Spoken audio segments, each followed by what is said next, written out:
I'm so sorry. I am so sorry, guys. I really am that I went ahead and did something that's damn stupid. Anyway, again, let's try this again. This is Lunatic Dad. Welcome to the damn paranormal meeting of the minds. Mind you, me and Gemma know shit about the fucking paranormal, but we're gonna go ahead and see who does. First, we got the Abrexis Paranormal, Missy and Chris. Give me a hell yeah there. Then we got Froggy Love, and we got Susan Wade. And then we got the Nina, the Bobina. She has, trust me, she's damn, I think she's haunted by a damn ghost anyway, guys. I really do believe this. And then we got PWI Sherry up in the house with Lunatic Dad. We are live streaming on all the different platforms. We're live streaming up on Facebook. We're live streaming up on Twitter. We're live streaming up on Twitch. We're live streaming up on YouTube. And hell, we're even live streaming up on Daddy O's Facebook personally. So again, let's get it on. So we're going to start out with Abrexis Paranormal. We are going to ask them all the questions up on this damn panel. We're going to ask them what got them into the paranormal. What got them? How did they know? And when did they know that that's something that they wanted to get into? So we're going to start off with Abrexis Paranormal. And then after that, they're going to give me the hell fucking yeah. And then after the hell yeah, we're going to the next person, which will be Froggy. Then we're going to go to PWI. Then we're going to go to Susan. Hello, lovey. And then hey, Nina, you're going to go next. All right. So unmute your asses. Go do what you got to do. I'm going to kick back and relax as you do that. And I will prepare my questions. Go ahead. Hey, guys. What actually got me into it? Of course, I was watching the TV shows, Ghost Hunters, Ghost Adventures, but it was a Halloween special. And this twit right here told me I was going to run like a scared little bitch. But guess what? So I had to prove her wrong. You don't. I don't get scared of anything, really. I go to places where people say I shouldn't go just to push the boundaries. Make sure no? Yeah. Well, I had experiences when I was 10, but the real person that really got me into it was watching James the Cam. I figured if he was blind doing this crap, I can't lie, you know? And I love it. Oh, yeah? Hell yeah. I agree with you, Missy. Okay. Froggy Love, you're up next. They said the magic word. Hell yeah, when they're done. Come on. I'm Tanya. Froggy Love Paranormal. I've been into the paranormal since I was a little kid. It's always been part of my life. What really got me into it was when I was 5 years old. We had a paranormal experience in a house that we lived in, and it just kept happening. So I started following my dreams. Hell yeah. Then we got PWI is next up. Hello, I'm Sherry. I am from PWI. I first got into the paranormal from a very young age due to being able to communicate and have contact with spirits from very young. I came into communication with my own protector, which is Aurora, and she was given to me for a very specific reason. So paranormal's always been part of my life and something I've always been very fascinated with. So that's a little bit about myself. Hell yeah. I love you, girl. Next one we got, the myth, the legend, Susan Wade. Go ahead, girl. I'm Susie. You can call me Susie or Vegas Ghost Girls. I'm from Vegas Ghost Girl Paranormal. I've been in the paranormal since I was a little kid. I used to see spirits. My first best friend was a ghost. I didn't realize it until I was older. But because I kept seeing and seeing and seeing. And then a traumatic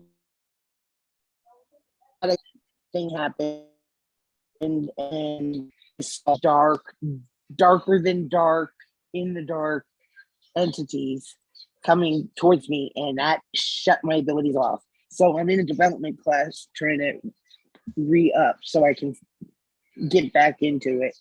But and I just saw a shadow person last weekend. And I don't know what else to say. Hell yeah. That next we got, well, them are the people who are specialties in the paranormal and everything else. Next, we're going to go ahead and ask my daughter, you know it, Gemma's journey. Grace, what intrigues you, my darling, about the paranormal? Short Yeah, so- description, because we do have a lot to cover Yeah. with all the questions.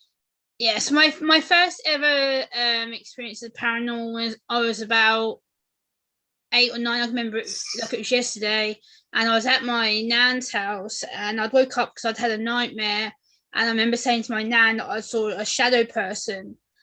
And my nan was like, "What do you mean you saw a shadow person?" And I basically said I saw a head and a chest, but no body. It was actually a head to a chest, and he was riding a horse. And my nan's like, "Don't be ridiculous. That sounds like a horror film." And to this day, I can still hear like the knock, the thud that was on the window of my nan's house. And to this day, I've had things like being scratched in my face. I've had my hair pulled. I've been slapped. I've had my wall, my front room scratched. I've had things thrown around in my apartment, and it just intrigues me that I've had relatives who have passed on who now I can smell my grand's perfume. I can smell my aunt being around me. I feel things like people touching me. Like I've been on private calls a day. I've had my head stroked. I've had things that have just happened and I've had no explanation for it.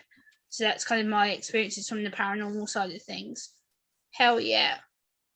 The next one Question up we for got is Nina. Next Emmy's one we on got is the Nina. and Emmy's on the D Live portion. Did you want me to send her a link? Yeah, we've been trying to I let her know. I for the already past did. week. I'll send it to her twice on Facebook. Now listen, you're next up, Nina. And remember, when Okay. you're done, it's a hell yeah, and we go back to the top. Okay. What interests me is how I watched a lot of shows. I've seen a lot. I've seen very good people that did very good videos on YouTube.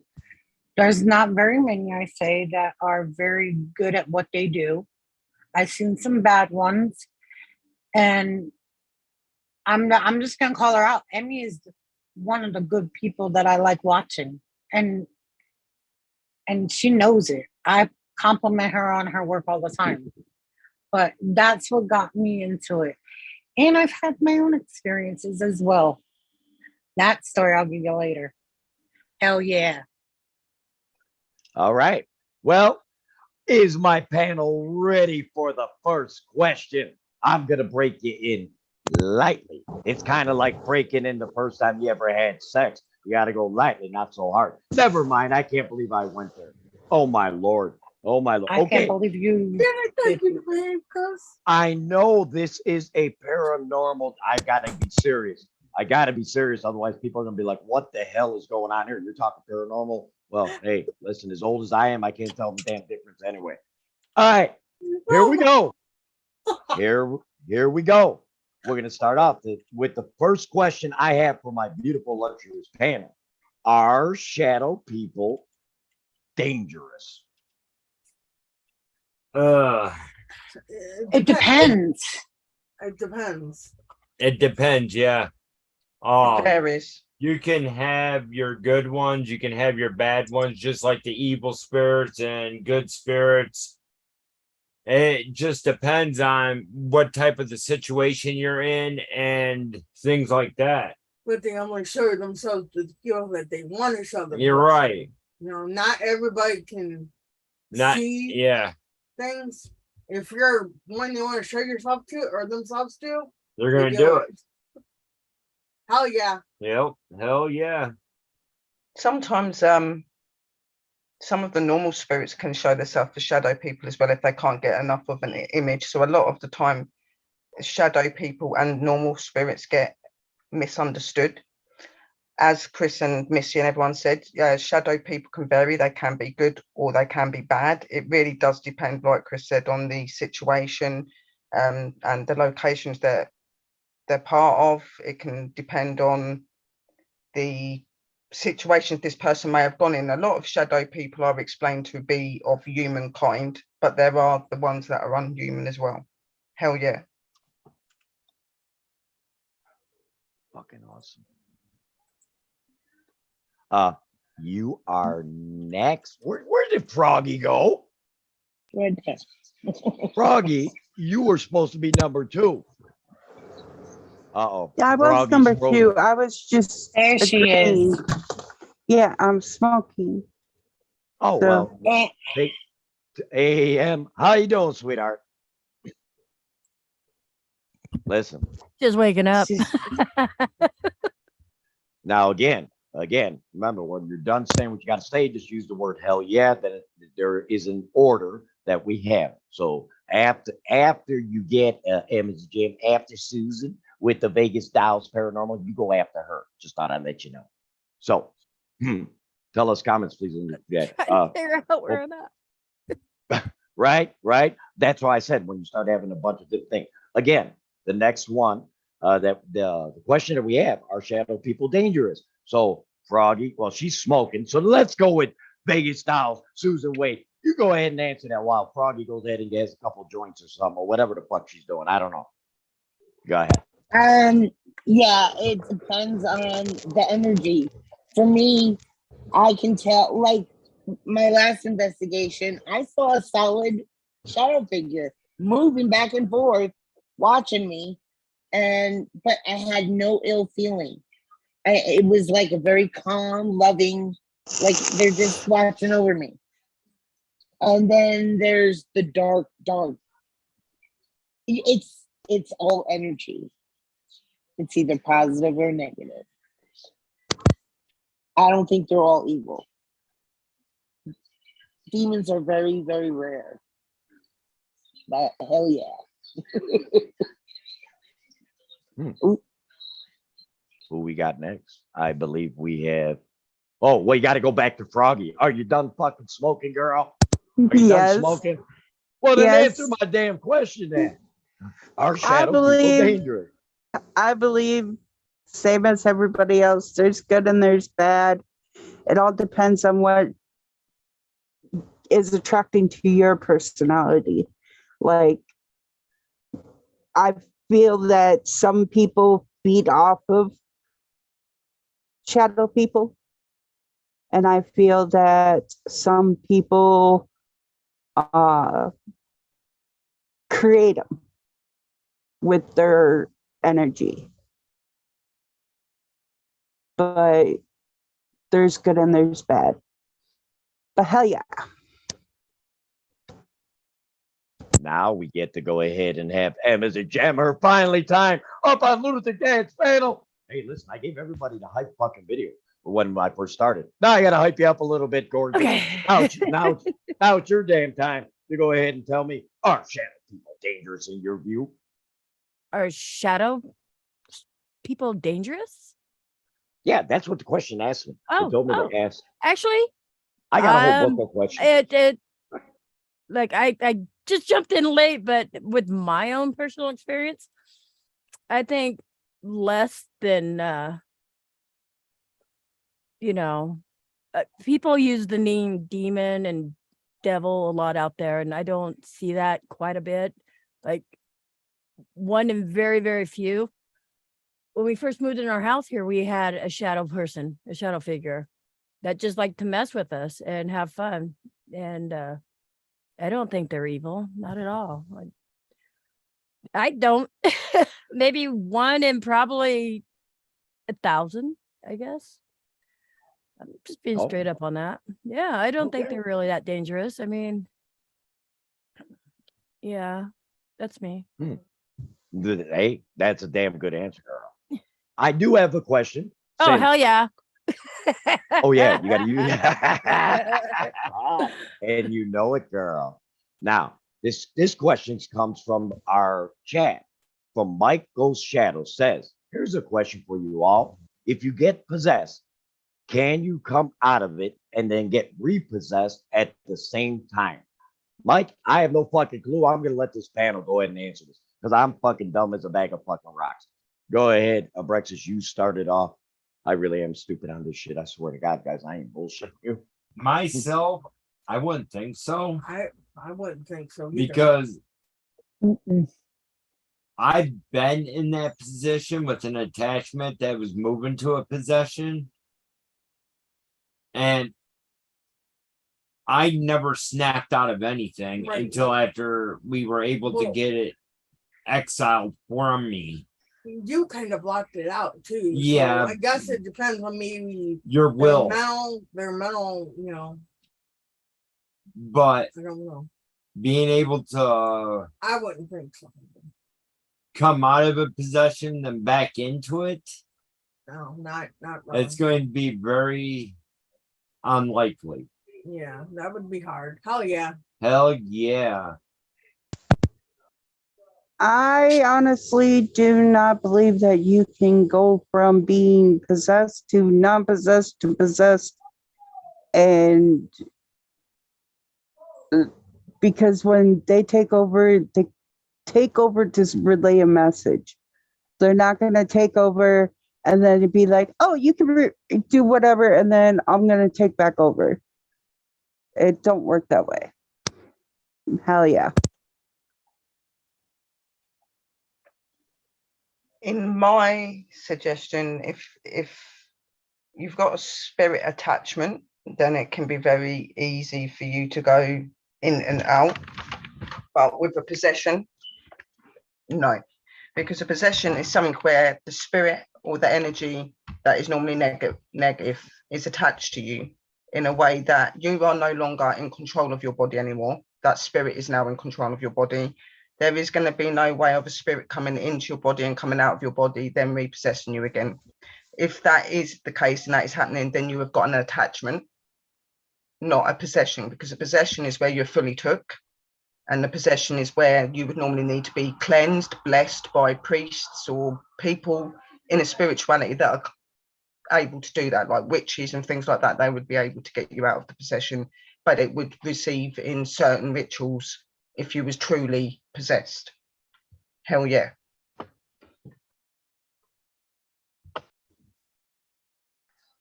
My turn. Yes, it is, Vegas Dolls. It's your turn. First off, possession is very rare. It's only been a handful of documented possessions on this planet. Okay? And a lot of it is bullshit, excuse my language, because it's all religion. It's all religion. Spirit is spirit. That's it. It's either they are with you or they won't. They're elementals that will try to take over, but they're not. It usually is linked with psychological problems and addiction. That's the first step of the oppression. And then you can be possessed. That's what they say. They say, which is the church. So I'm a recovering Catholic, so I don't believe in all that bullshit. So, hell yeah. Sorry. There you go. Then we. I just, I don't know Oh, how to you, do that. I just want to add something on to Yeah, what Susan was you just forgot saying. the hell yeah. With regards to like church and things like that, I got told that my autism was a curse, that I was cursed, that I had demons, devils, whatever you want to call it, and to this day, that's why I got kicked out. So we have to be very careful when it comes to terminology like that, because a lot of people will use mental conditions and disability to target the vulnerable, and that's what my experience has been like when I was kicked out, basically told that I was cursed, poisoned, damaged. So yeah, we have to make sure that we look after people, because some people don't know what it's like to be either going through that attachment or to be told that you're so evil that you can't be part of a community that you thought you were safe in. So hell yeah. You switched churches. Sorry, I had to say that. M is a gem girl. You're next up with after the hell yeah. So Well, you guys make me follow Susan, and she Hey. knows what she's talking about. I'm But just gonna say PDX. I gotta get it. You guys know M is a gem. I know where is M and everything else. Yeah. But it's PDX Paranormal. Let's get this shit fucking that's right. the all right? paranormal channel I have, PDX Paranormal. Yes. And if my mods, if you're in there or somebody's out there, whatever, No, drop down who the the links fuck's of these people if M you is want to go Jam? ahead and see some good shit. All right, go ahead. I'm sorry. But I have to just- agree with Susan. Just someone being possessed is very, very, very far and few. Do people get attachments? Yeah, I believe in. Are they all evil? No. And like she was saying, it depends on the state of mind when you go into a place, or even, to a cemetery or a very, a very haunted place. That, it depends on the state of mind you go in. If you're clear-minded, I think you're going to do okay. But if you have a lot of stress issues going on in your head, you become, I don't like using this word, but it's weak, and they can attach to the weak, and that's where you get your attachment, and they stay with you. But doesn't mean they're bad. But I got a follow Miss Smarty Pants there. Hell yeah. Wow, people, I am getting educated right now. I am truly getting educated. I'm telling you, you guys are phenomenal. I'm not bullshitting. You guys are just phenomenal. So I believe Nina, you've been being quiet over there. What you think? What you think, girl, on the question at hand? Well, it can happen. I'm gonna agree. I'm right with Emily. It can happen, but you just gotta know how to handle it the proper way. You gotta do it the proper way. Excuse me, the noise in the back. Mr. Man thinks he owns the show as well. And animals are very smart as well. Very smart. But on the other end, yes, attachments. I've never believed in attachments in some way, because they come when you're doing the awful stuff, as the way I look at it. If you're messing with the wrong stuff, if you're doing it the right way, like Emmy does, and everybody here on the panel that does the paranormal does it the right way, you're safer. But otherwise, I don't know. That's just the way I feel, and I look at it. Everybody's different, but like I said, hell yeah. Thank you, sweetheart. Thank you. You're welcome. Now, I got one that has intrigued Dad for a while. Now, I have my own opinion on this. After everybody, you guys talk, I'm going to give my opinion on this myself. This is the only thing because I've had a personal experience with this. Can ghosts hurt people? Can ghosts actually hurt people? Go ahead, Abrexis. Talk, fucker. All right. I'll let you go first. Well, No, oh, I got the order. Hell yeah. No, I was Alright. talking to her. me. Oh, I'm I'm sorry. gonna practice too. I love you, sweetheart. Go ahead. Okay. Now, ghosts and spirits can push and shove things and throw things and whatever. Because if they need energy, sometimes they use you as energy. Or like when I was on the phone with some friend of mine, whatever was going on here was dreaming their shit to manifest. If that makes sense. But nothing has ever shoved me. I mean, there's like shoving and scratching and the whole thing. Hell yeah, I'm done. Go, Chris. Well, if it gets pushed too far with enough energy built up, then probably yes. But I have never really been physically attacked to where it came to injury. I have felt what people have went through. or how they have died. I felt like I've been hit over the head with a crowbar. I felt choked. I felt drowned. But it was just the feeling that they went through when they died. So if they have enough energy, I can probably say, yeah, they can hurt somebody. But I have never experienced it.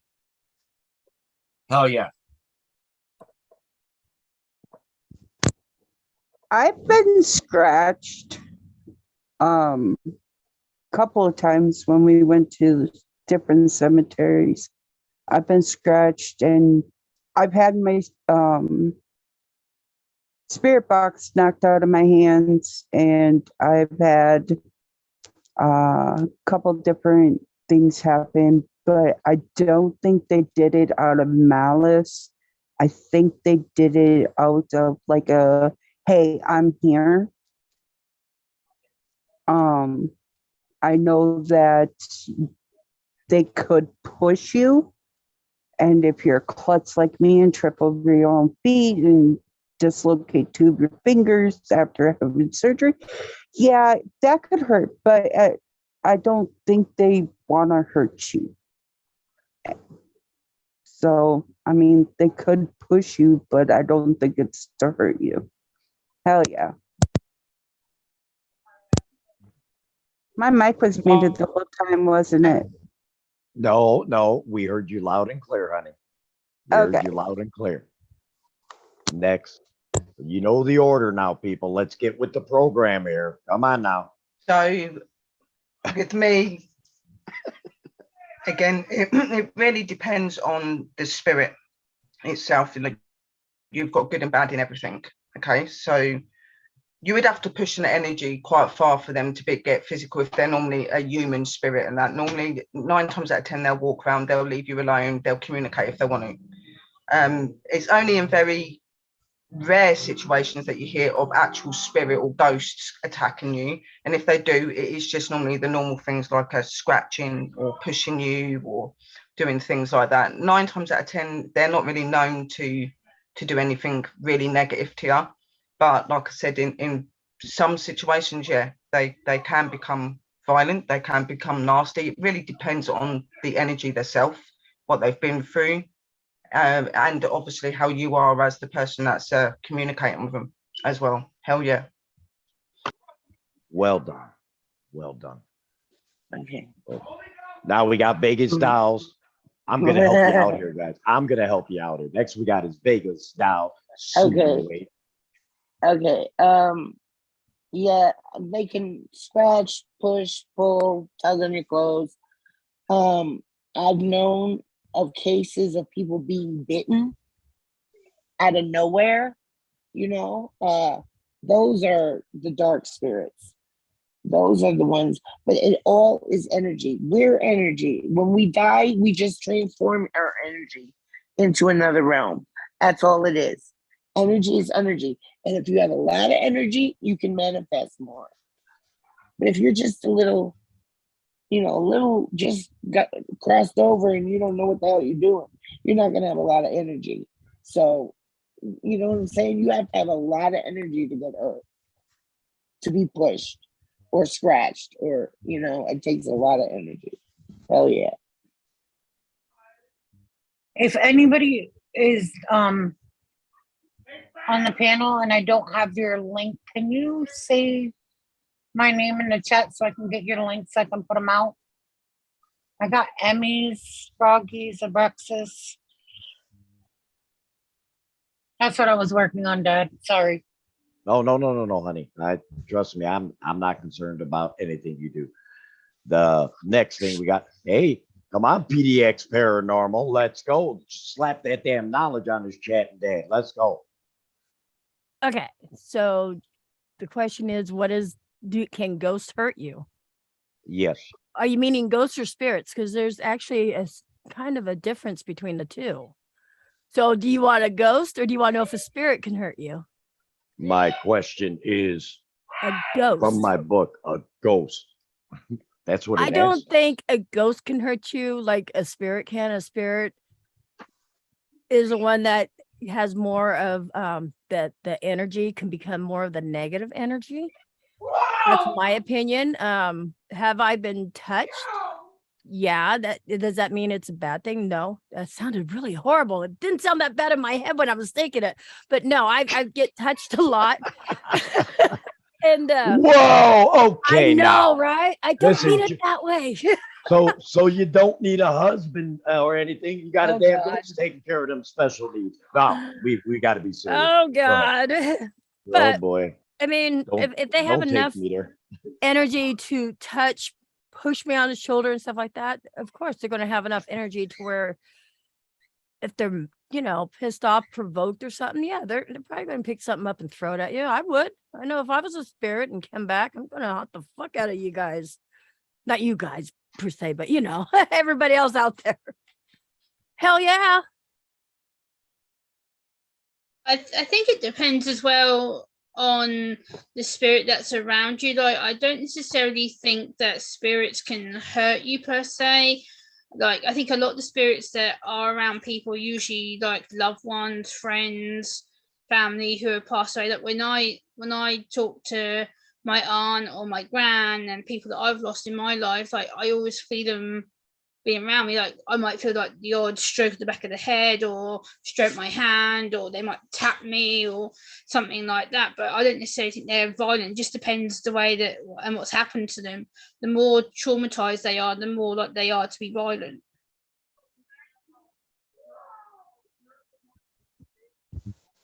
Did you say hell yeah? Sorry, hell yeah. Thank you. My daughter, who uses my phrase for 7 fucking years, forgets to say hell yeah. My God, girl. So big. Sorry. No, it's all right. It's all right. Hey, I'm gonna try to keep it down to a minimum roar and everything else. And as I said, all right, so then I guess we all have pretty much the same thing. Now, what I was saying about can spirits hurt people from my own personal experience, uh, we've had things fly across the room and almost hit my damn daughter. Okay, and this was when we bought this house 17 years ago. I also, both her and Tanya came flying down the stairs and they were crying and everything else. And I'm like, what the fuck's going on? And everything. And they were like, Dad, our CD flew from one cross the room to the other room and just broke.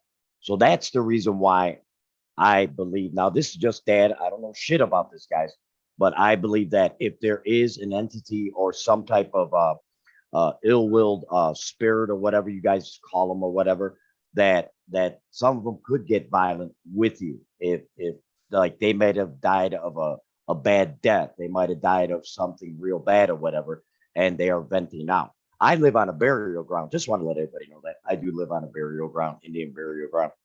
So, all right, let's get to the next question. I think we got, oh man, I love you guys. I swear to God. Give it up for this awesome ass panel. PDX Paranormal. We got Nina. We got Vegas Styles. We got Gemma and Grace. We got Sherry PWI. We got Froggy Love. We got a Brex Paranormal. And then you got dumbass Lunatic Dad. Hey, I just want to say, Orbs, Matthew, Roman, Mike, Paranormal and everything. You guys are awesome and everything else. I'm trying to see the chat and everything else. You guys are kicking ass, taking some names, crazy kids. Thank you very much. You guys have been just outright outstanding so far. Let's get it on to the next everything, okay? Ooh, this one's going to be a good one. I want to test your knowledge here.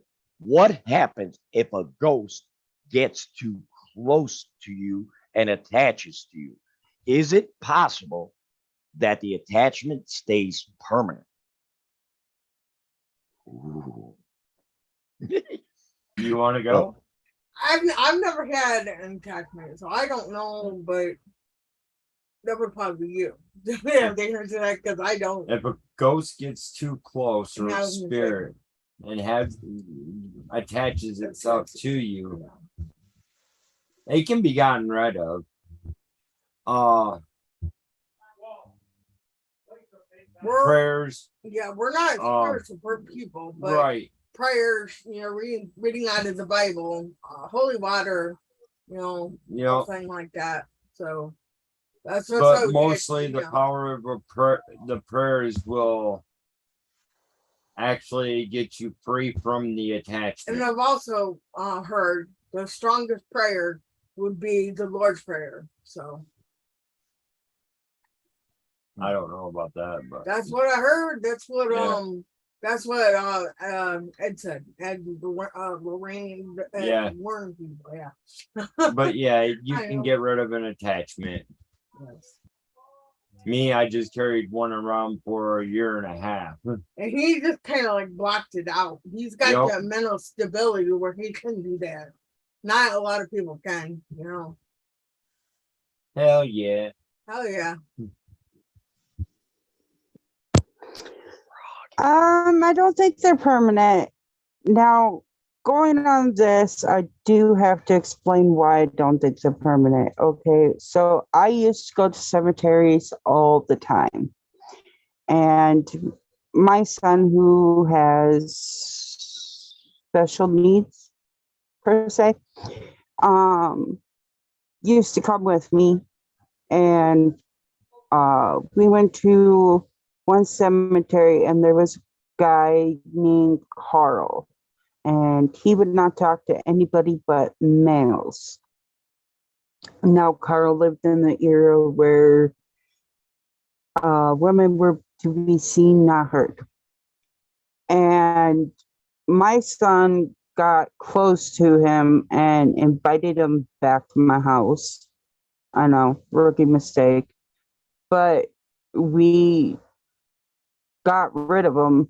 Well, my son did, but yeah, we got rid of him out of the house. And I honestly think you can get rid of any spirits that you bring in, whether it be with a high priestess, pastor, anybody that is specialized in it. They can get rid of an attachment. You can tell them that they need to leave and remove the attachment yourself. But yeah, I think you can get rid of them. Hell yeah. Hey, Froggy, I got a question for you. I know you have people in the background, but did you hear that voice?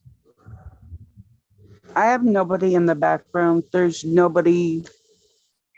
There was like a whisper. Everybody's quiet. There was like a whisper. That is Squirrel, and he is always talking in my headphones. I'm really sorry. Oh no, I just caught it. It's just me. That was interesting. Next we have is PWI. Sherry, you need to ask that question. Come on, get it, girl. So for me, in my opinion, attachments, they are more common and known as possessions. I believe in both fully. I have experienced both fully, so I know that they exist. With an attachment, again, it depends on the spirit itself. You can have attachments that are not negative, where the spirit's just like you, like your family, like the way that you live, so they want to stay there, that they may become very protective of you. But then you've got the other side of it where they can be very negative, and these sort of energies would normally need to be invited in for them to be able to even reside around you. And these sort of attachments would normally be the ones that could possibly turn on to a possession, but that's very, very far down the road. A lot of people, by the time these attachments starts, would notice a difference in the person's behavior anyway. So for me, a lot of attachments are not a negative thing, but there are known negative attachments as well. You can get rid of the negative attachments and you can get rid of the good attachments, but you have to have a story and an outline of what's actually going on with that spirit and with that person. You can't just go into a home, start summoning spirits to leave the house and do this, do that, if you do not know the backstory and the history behind what's going on. That's very important because it could become very dangerous. So you would have to look into the situation. This would normally be within research and stuff, but yes, you can get rid of attachments if you do it right. Wow, fantastic. Come on, girl. Okay. I did you can get rid of your attachments. A lot of times, like Sherry said, they may just like you or your personality and they just want to go home with you. Because I did a home investigation. And when I came home and I had to go to the restroom, so I go sit down and the freaking fan turns on all by itself. And I go, hell no. I said, listen, if you're a cool spirit, you can stay. If you're not, get the fuck out. And then I didn't hear a word from it ever again. So you have to put your foot down. But like she said, also, there are negative attachments that are harder to get rid of. But yeah, you need help with that, but from outside. But that's far and few between. Hell yeah. I keep fucking. Beautiful. Beautiful. I just whacked my elbow. You do that all the time. That ain't the first time You I've heard lurk you say then. it. You lurk. Oh yes, you were up on Yes, you cabs do. and that smack, and it's like I'm like, one day you're gonna dislocate that fucking elbow. It's I gonna know, be fucking right? broken. I'm just too close to it. I have like 2 stories about attachments are being followed. There was one where Patty and I went to Jasper Jail, stayed all weekend, and there was a very distinct voice that kept coming across the SB7. And sometimes when you're hearing that same voice all weekend, and they say who they are, the warden and stuff like that. Well, that warden really liked Patty. Well, we ended up leaving after the weekend. We get home, we go get ready to go on another investigation, and we hear a guy sitting behind us and said, "Hey, I'm here." And we're like looking back, and there was nothing there, but it was that guy's voice, that warden's voice. So he really liked Patty. But of course, Patty told him he had to go. He couldn't stay there, and ever since then, she said a prayer and stuff. He left. So I wouldn't say it was like much of an attachment, but it was like he liked her. I went to a cemetery a few weeks ago, probably this last one I went to. There was another distinct voice in there on my SB7. He even called me a bitch. I don't know why, but he actually followed me home, and I felt him, and it was like within a couple of days, and I told him he couldn't be here because just weird things started happening. I was hearing his voice. So just asking him to leave. I don't think he was meaning any harm or anything like that. But I think because, maybe somebody hadn't been there to talk to them. It's hard to say, because I mean, when you use an SB7 or anything to open up to the world of communication with them, they're interested. They're going to be like, wow, you can hear me. You can talk to me, and when people talk about like the Ouija board, SB7, it's all a means of opening up the world and communicating. And if they like you, they're going to come and like follow you and like figure this out because they're confused. That's how I look at it. I think they're confused. I'd be confused. I'd be scared. Human talking to me. Hell yeah. There we go. I love it. Thank you. Who is next after? Oh, Nina. Come on, girl. You got to partake. See, me, Nina, and Gemma, we are not the experts or people who do any type of investigation. No, But they have had shit happen to them and everything else. But what's your thoughts on that, Nina? What you think? I'm not going to sit here and lie. I'm going to agree with Emmy on this one. I'm going to agree with her. Well, actually, I'm going to agree with all of you on the panel, really, because it all depends. You know what I mean? Depends, like I said before, what you mess with. I will never touch a Ouija board. Never. That will never come out of my pocket. Look at Emmy over there laughing at me. I know she is. See, I love you, Emmy. Now you know why. How much did you pay her to say that? No, I'm just joking. You're muted. I'll Emmy. PayPal you. Give me about 5 minutes. I'll put it. Oh, sorry. You don't have to say that out loud. I mean, that was between us. Come on now. Yeah, you. No, she didn't pay me to say that. No, I do agree with her. I agree with a lot of you guys because you know what? You guys know what you guys, I'm not saying you're professionals. You've been doing it for a while, for a couple of years, or how long you've been doing it. You know what you're doing. I don't. But this is a learning experience for me. And I love it. Every minute of it. For me too. For me too, because I love to get the perspective of people that have actually been out there and everything. Like I said, PDX Paranormal, she's been on so many fucking different investigations and everything else.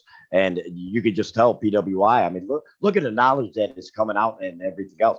It all, you know, if you notice, I've been watching like a PDWI and she's nodding her head yes and everything else. You know, they're agreeing and everything else. And that's good because which means that they all pretty much have been through when they're out on their investigations or inside their own homes or whatever. Those spirit boxes ever allowed them to take that. Can I just say one thing though? Just yes, one can, thing. honey. There is no such thing as a professional in the paranormal. No. None of And that's us why I are said fully educated or knowing of anything in the spirit world. Like when you get these people that come and go, I'm fully professional. I'm like, right, so you know every aspect about the paranormal, every aspect about the spirits. There is no professional. We are just well educated and established researchers and investigators is what we are. Okay, we say professional because it looks better on a video and it helps you people to see that we do have acknowledgement in what we do. Yes, I do. No, That's what I can add on to Sherry. That's why I like to travel and meet other people, because what I don't know, I'm learning firsthand from these other people. And I'm like, you know, why didn't I think of that? And you're on a learning state every single day. Everywhere you go, you're learning. What I may experience, none of these people have experienced, and vice versa. So it's a constant learning curve with everything. This old stoner says in the chat, and this is very interesting. He put, I think if you're actively looking for them, you're actively opening yourself up to them. Well, that's a good way of looking at it. If you're looking for something, I guess you'll find it. I like that one. That is true. That's very true. If you're And then- actively looking, you're actively opening yourself and everything else. And like, especially like when you say, hey, you can use my energy, you're opening yourself because the more energy they use, they can end up taking you over. Yes. I like how he said it, the next sentence. They can't do anything to you unless you let them. It's about control.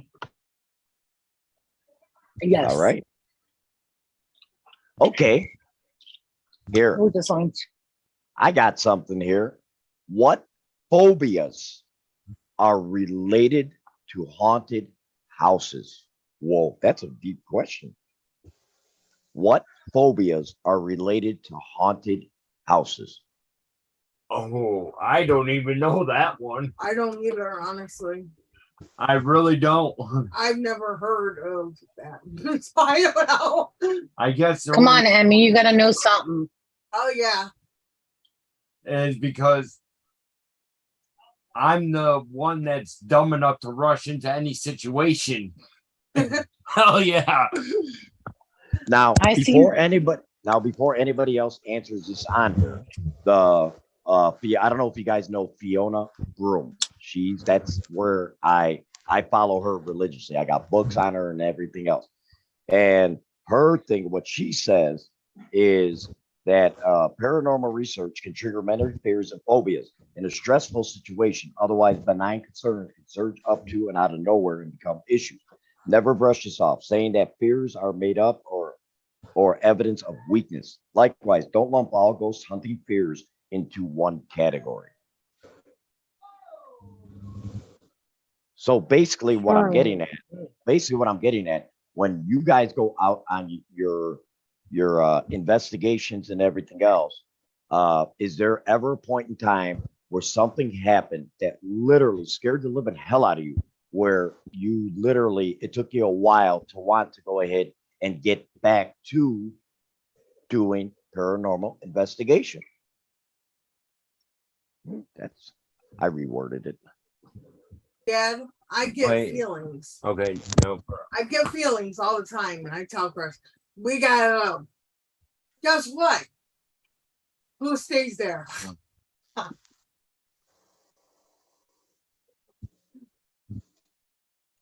What are you doing? I had to click something up. I'm Yeah, saying- I'm the one that wants to stay. The only time when I decide to back off from an investigation is if I have people with me and I fear that their life or there may be some harm done to them. Hell yeah. But that's me. I will, like I said, I rush into any situation as there is. Somebody tells me not to go, I'm jumping in head first. But that's how I do my investigations. I want to get answers. Hell yeah. Dad, look at that question in the chat. I see it. I'm gonna let that one go next after this. Like I said, I'm gonna read that, but I want the panel to answer that question. What phobias are related to haunted houses? And have you ever been on an investigation that literally made you rethink of actually wanting to do paranormal investigations? You know, did something happen back at the house where you went to a cemetery and something connected to you or whatever? I mean, I'm just throwing it all out there. You guys can answer that any which way you guys feel suited to answer that. So I've never been afraid to go on an investigation, or while at an investigation felt afraid. There's been times I've felt uneasy, but when I go into an investigation, I go into the investigation to get answers, and I have a clear mind, because I believe that you should focus 100% on the investigation that's at hand and not worry about, oh, everybody says this place is dangerous. I feel you should go in there with an open heart, open mind, and look for the answers. So I've never really been afraid.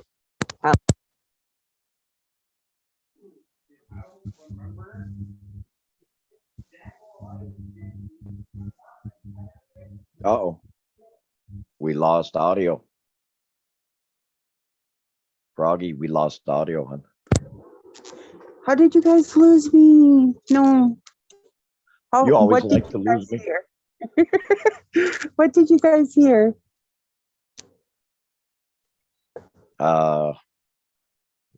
You were just, You I go mean, into hell, an investigation, just, Oh yeah, I go into an investigation with like an open heart, open mind, and I go in there for answers. I'm not one that really gets afraid because of that. So I've never been afraid to go to an investigation, and I've never been afraid at an investigation. I've felt uneasy, but I haven't felt afraid. Hell yeah. that's because you're badass. That's why. In my recalls, actually for the knowings of the fears of hauntings. So really what you're asking is what sort of things are associated with hauntings that may bring fear to other people. So you've got things such as smells, certain activity that goes on within the house, certain things that happen that brings a scenario that affects the family and the people that are in the home. This can be anything from full body apparitions, banging, knocking, things being moved, smells, off feelings. It can be a lot of things. Okay, so there are a lot of ways to knowing a place is haunted, but the most main ones is the smells. Obviously, feeling your intentions when you go into that house. You don't have to be gifted to know when something feels off. Okay, you do not need to be gifted to be able to do that. We are all functioned to be able to do that. We are all gifted. Just some of us are not as open as others, and we need to learn to open. We're all spiritual beings. Okay, so that in that side for the haunting, that is what it is. Okay, it's where things happen in the house that bring fear into people and make people feel uncomfortable and on edge. I'm not really somebody that scares very easily, but I will move and leave the location when my spirit guides and that are telling me to go.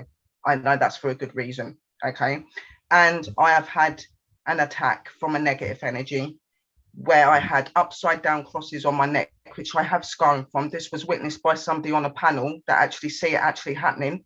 I was attacked by a demonic. Demonics do exist and they do attach, and you can be the best investigator, they can still attach to you. You do not have to be the best or know everything for them to attach to you. You don't have to be weak for them to attach to you. They'll attach to you if they want to. Okay. So I had a negative energy that fully took me over, and I was helping a family where a 4-year-old child was being affected by this spirit. Okay. So I was attacked. I ended up in hospital and nearly died from blood poisoning from what he'd done to my neck. My neck was no longer like this. It was a big collar, like a vicar collar of blood and flesh, where he'd ripped all of my skin from my neck.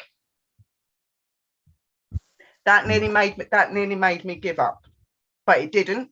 It turned me the opposite way, and I wanted to know why these energies act like that, because let's face it, demonic spirits are known as fallen angels, apparently. Okay, that they're beings that are capable of love, emotion, feelings, and things like that. They've just decided to take the darker side, and they've had a darker outline. They are still very aware of what they're doing to you.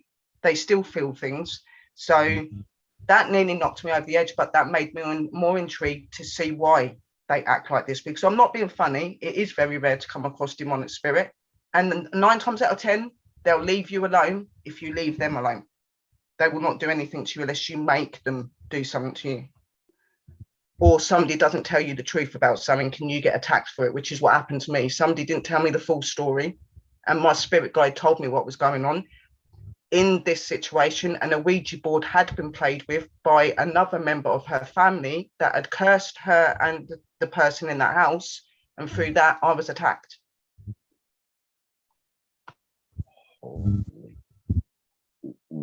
Wow. Hell yeah. Wow. Hold the fuck, hell fucking yeah. Jesus, my God. Wow. I'm not scared to investigate. I enjoy it. I'm a skeptic believer. Okay, it's good to have healthy skepticism, but I'm really big into research. I want to know why it's doing that, how it's doing that. You know what I'm saying? So I don't get scared, because there were just people. People are people. They can be assholes, they can be nice. But why are you going to be scared of something that it's not the demon part? I'm just saying regular spirits, a regular haunted house. Because, like, if it's a poltergeist, it's usually having a lot to do with the energy in the home. It could be a very toxic home, and the kinetic energy is creating this all over the place. Yeah. And but no, I haven't. No, I enjoy it. I love getting spooked, and I really don't get spooked except last week when I was seeing the shadow figure in my doorway, and I'm like, I can't sleep with you staring at me. So I got up, closed the door, and all of a sudden the door goes, and what? Holy shit!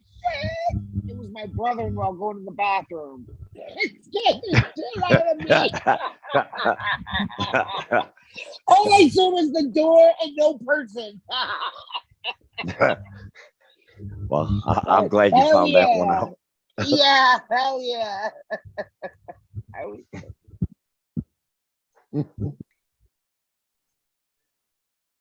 We have up next PDX Paranormal. Well, probably a lot of us say this. I'm more scared of the living than I am the dead. I mean, seriously. So when I go to investigate a place, a lot of times I don't want to know the history, because I don't want to be tainted by what people say or what has happened. I want to go in, seeing if I could feel things, if it matches up with what they say. As a phobia, I have a phobia. Arachnophobia, spiders. I will run the opposite way from a spider. Okay, I'm a pansy like that. But when it comes to something else, if I hear a noise, I will go towards the noise, because I mean, it could be anything. The wind could have shut a door or something, tapping, just anything. And I want to go try to debunk that myself before I even put it out there as evidence or anything like that. Do I get scared? I wouldn't really say scared. When I get tapped or touched, it startles me. I get more scared when a human comes out behind the wall and goes, wow, that scares me. But being attached and stuff, again, here we go with the touchiness. But no, that, or if I see something, I will sit there like a shadow. I'll try to debunk it. Like, did I do that with my arm, or who else is in here to make that shadow go by like it did? You know, I try to look the other way to make sure it's nothing really there. Hell yeah. Damn. You guys gonna end up giving me fucking nightmares when I go to sleep. But that's okay. Don't worry about it. You ruined my fucking day. It's all right when I go to bed. It's all right. So, that was good. We have up next Nina. Nina, it's your turn. Your opinion on this. And it's actually good that we get Nina to go ahead and comment up on this. Is that, you know, as far as her having phobias or whatever, dealing with the supernatural, whatever you guys call it. But I would like to actually get your perspective on, you know, things that may scare the shit out of you, you know, if you were to go into a place that was actually well known to be haunted or whatever the case may be. Come on now. Hauntings for me, it doesn't bother me because, like I'm gonna say, I don't remember how many years ago it was. Penhurst, they have a Halloween attraction. Okay, we went. We did the tour of all the buildings that we can tour. It's like $40 for each person, which isn't bad. And at the end, you can, they have dark rooms that are roped off. You could take pictures, but my phone was dead. But while we were waiting in line, you could see real, like I seen it. I don't know about my husband or my two sisters. I seen people, a person standing in the window looking down at us. It's your anxiety goes to the roof because you don't know what you're walking into, even though it's a haunted attraction. You don't know what you're walking into. You don't know if it's going to be the real person's hand touching you or whatever, because they had the way certain things were set up. You can't tell anything. You know, you go down these dark hallways, you know, with the strobe lights. You don't know. Anything can happen. But I went there and I thought that was the most, that was beautiful. And if I can go there and just walk around there, I would. But that's about an hour away from me. It took us an hour drive there and an hour drive back. But that was the best place I've ever been. I wish I would have been able to stay to like see after everything was closed. It was just an awesome thing. But when you start seeing things up in the windows, up on the floors, that buildings that they're not even using, or a building they are using, but they're not using that floor, and you start seeing things. Yeah, it gets your anxiety. Mine, I have anxiety problems. I'm not gonna lie about it, but it does get you. But it gets you scoped as well because you want to know the history. And I came home that night and I watched every video on it that I could possibly watch. It was very interesting and very educational.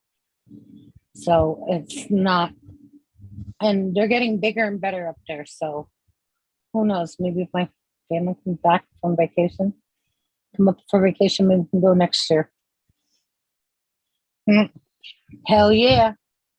Now we have a question from the chat. It comes from William L. He's got a question for you guys. He asked, has anyone used a flashlight to communicate with spirits? I have watched multiple YouTubers like Make and Amanda and TFIL or Overnight where they use all the equipment like REM rods and spirit boxes. Hell yeah. I Use haven't. the flashlight? No, I have not. No, we have Unfortunately, I have my laser grid that I've used. We have a Boo Bear that interacts that we've used, which we actually had something come over my recording that sounded like it, with the Boo Bear being turned off with the battery dead and all that. Yeah, we're dead. Uh, And then the voice, SLS we've used. and the voice but- said, "You want to be my friend?" For some reason, I can never get the flashlight Thank you, communication to work. Either I loosen up the battery way too much, or the button's too stiff for him to push, or to even try to get it to even flicker on. Now, the Boo Bear that we have is an interactive Boo Bear. So if it gets touched, it'll go, ew, that tickles. You know, so that's really the only thing we've actually used as far as interaction. We've used the music box too. Oh yeah, that too. Yeah, I forgot about that. But flashlight, no, they recommend like a soft push mag light type deal for that. And mine's not no soft push. No. It's a- Hell yeah. oh yeah. I could never get the flashlight to work either. I've used laser grids. I've actually used these lights, the LED lights.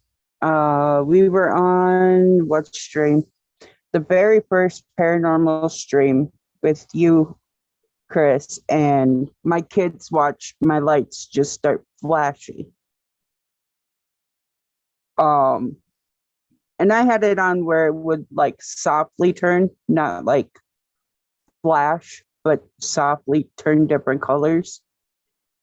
And it was flashing on, and they got all scared. And I'm like, oh, well, they're trying to communicate. But no, I've never used a flashlight, but LED lights work good too. Hell yeah.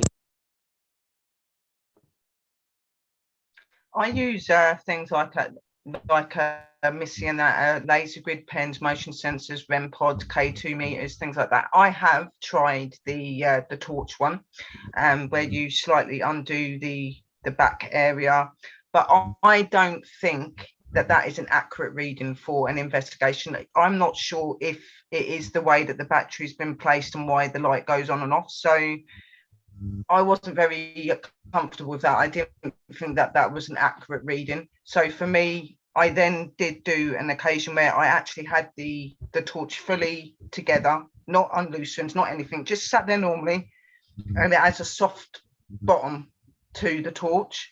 Now, I don't think that they physically need to be able to push the button in to make the torch come on. All they need to do is bring that energy through where that button is to make the torch come on.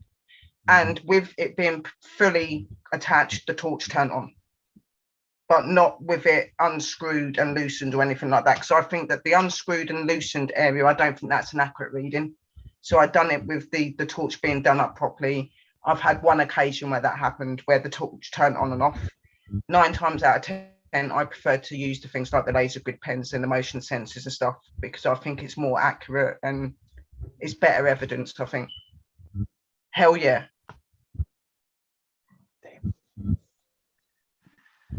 The light thing is just a Home Depot mag light, and you just gotta loosen the end just a smidge. But I don't do the light thing because all mine are the LED flashlights. You know, the ones you got a hard push and they don't have the loosen thing at the end. I just use like I just got this, which is like the cheapo REM pod. I use laser grids. I've got the SLS camera. I've got what is the other thing? Oh, of course, dowsing rods. And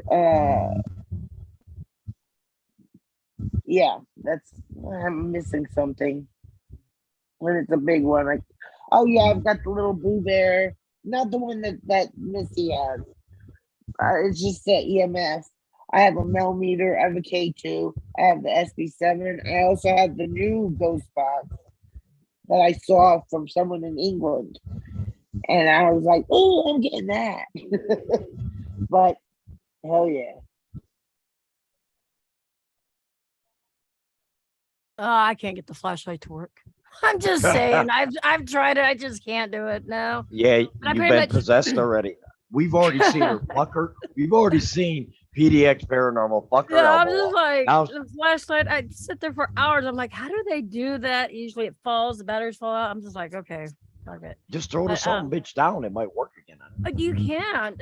I got hard buttons. I mean, I And even don't forget the cat balls. oh, I do have the cat balls. I do have those. I do carry those. And the little things on the end of, well, what I use, because you know cat balls roll, but these go on like the end of your PlayStation knobs. Well, the cat balls will sit on it, and they don't roll, and these are kind of like, you know, a little grippy thingy. So that's what I use. But I use other pretty much everything what everybody has said on here. I have used. It just depends on where you're at, the situation. Like my SLS, I won't use it outside because it picks up different things out there. That's an indoor thing. Like when I travel, I actually travel really heavy because I don't know what I'm going to need, if I'm going to be at a cemetery or a location. So, but yeah, everything these people have, I've had, tried. Flashlight, no. Hell yeah. Well, the chat says, Christian Magician says, I don't do any investigating yet, but I have been touched, scratched, and seen a demon-like figure before. So I've had my fair share of paranormal, I think. Well, yeah, you've been touched. In my eyes, something came to you, and you are a vessel that it's going to. So, I mean, that's just my opinion, of course. All right, well, I got the next question. This is a good one. And I've had multiple different people I've known over the years in paranormal community that some say yes, some say no. I want to hear and be truthful now, guys. Got to be truthful on this. Is it good to go ghost hunting on Friday the 13th, or is it just a day?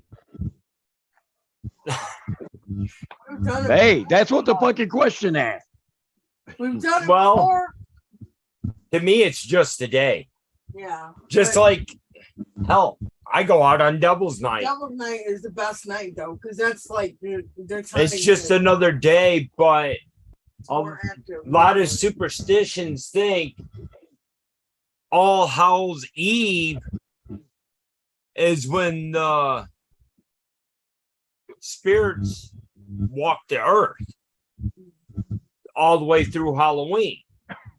But like I said, that's just me. I got a lot of good things from that.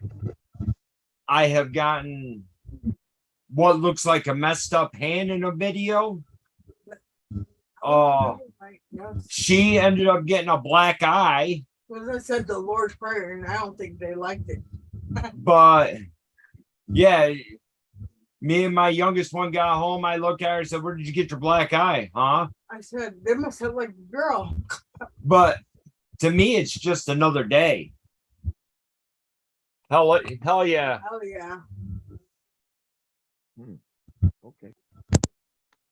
I think it's just another day. It's not going to change whether or not good or bad comes out.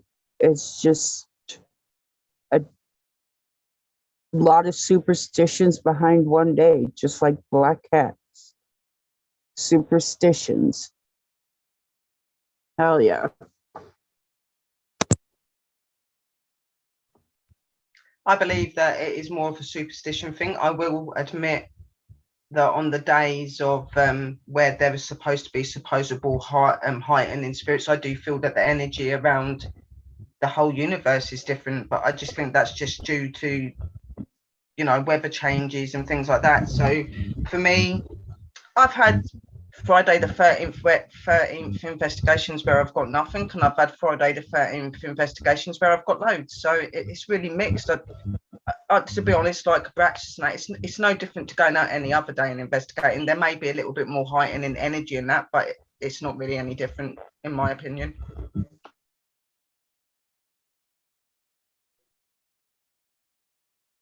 Hell yeah. I was waiting for it. Yeah. It's just another day. And to me, it is. It's just superstition, and the energy that is there is what you put into it. You know.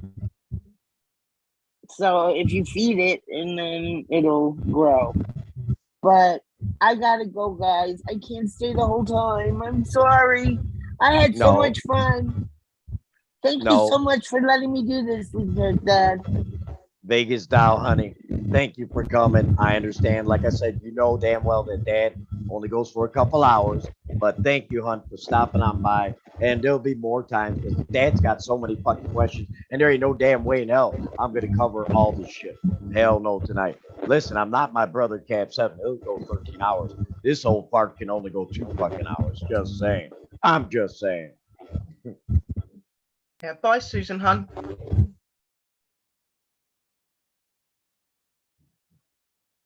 She didn't say hell yeah before she left. Yeah, well, you know, it does happen now. It does happen. Where are we getting that noise in the background? We're getting like I don't know if you guys hear that, but I'm getting like some, a fan. yeah, like a fan or something. It's coming across the thing. Oh, thank you, Nina. I love you, sweetheart. You know I love you. Oh, came back, went gone, came back, went gone, came back, went gone. It's gone. Okay. Anyway, it's gone. So come on now. So we had already Froggy, we had PWI, we had a Brex. Now, what is your take, PDX? See, I'm so used to just saying M as a gem. I know M is a God, gem. you're gonna Everybody fuck- does that still. Yeah, it's okay. It's either or. Oh my god, stop whining. It's a good day out. It's just a day to me. I don't know if you guys remember a few years ago when Halloween fell on a Saturday and we were having a full moon.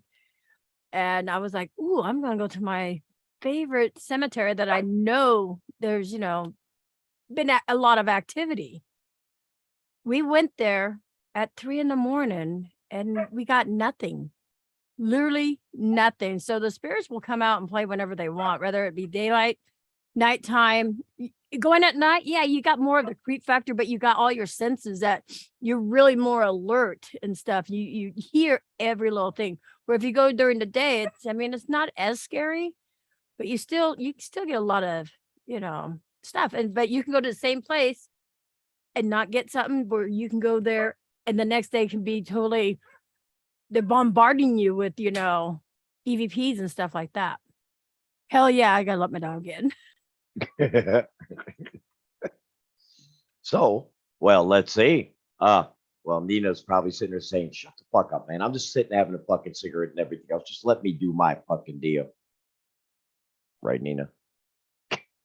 She's probably like, yeah, if you don't want to hear my fucking fan, you prick. Anyway. It wasn't my fan. The only thing that's going in here is the air conditioner.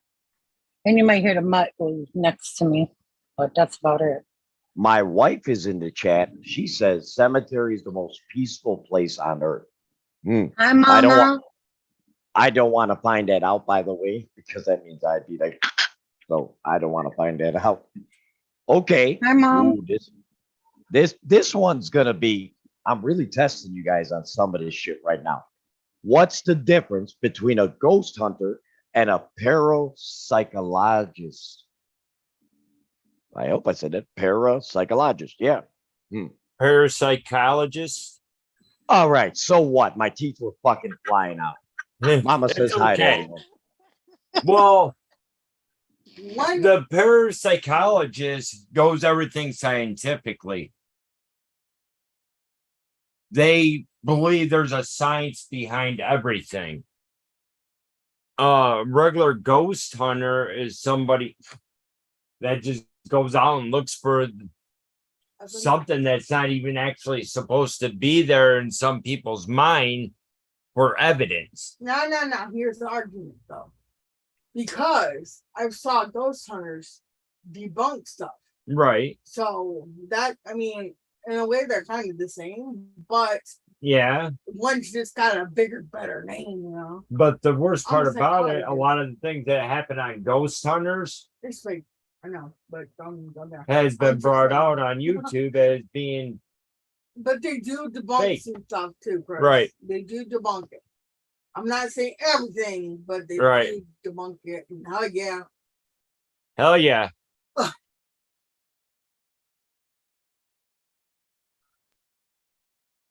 I have no idea, so I'm gonna pass on that one. But hell yeah.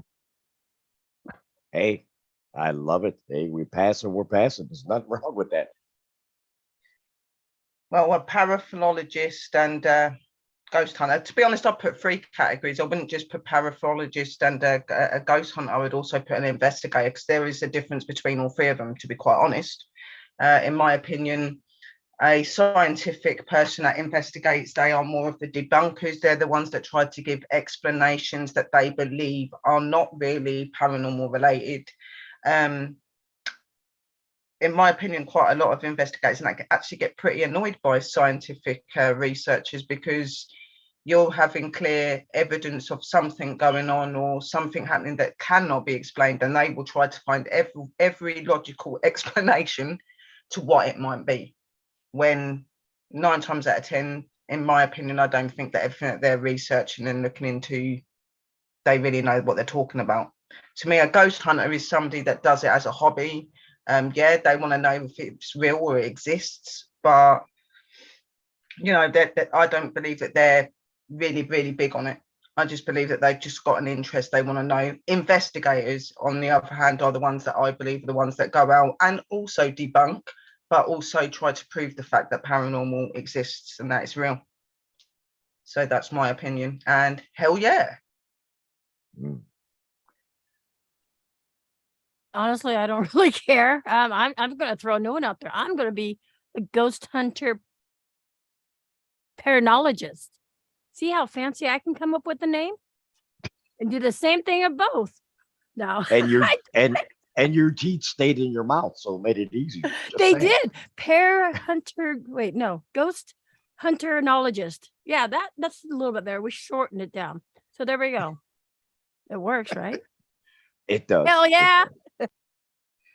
Now, my wife said that the shows like up on TV, the Ghost Hunters and everything else, that she feels for her is just for entertainment.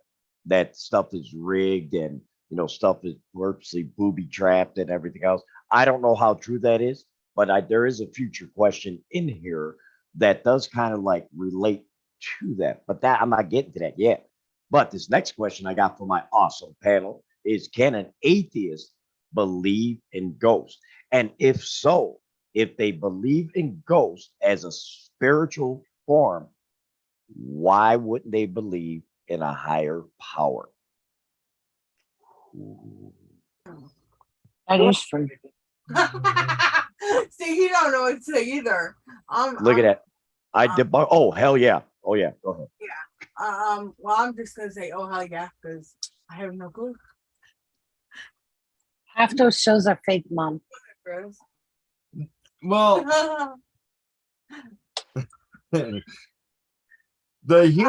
a human person can believe in anything they want, no matter what religion they are.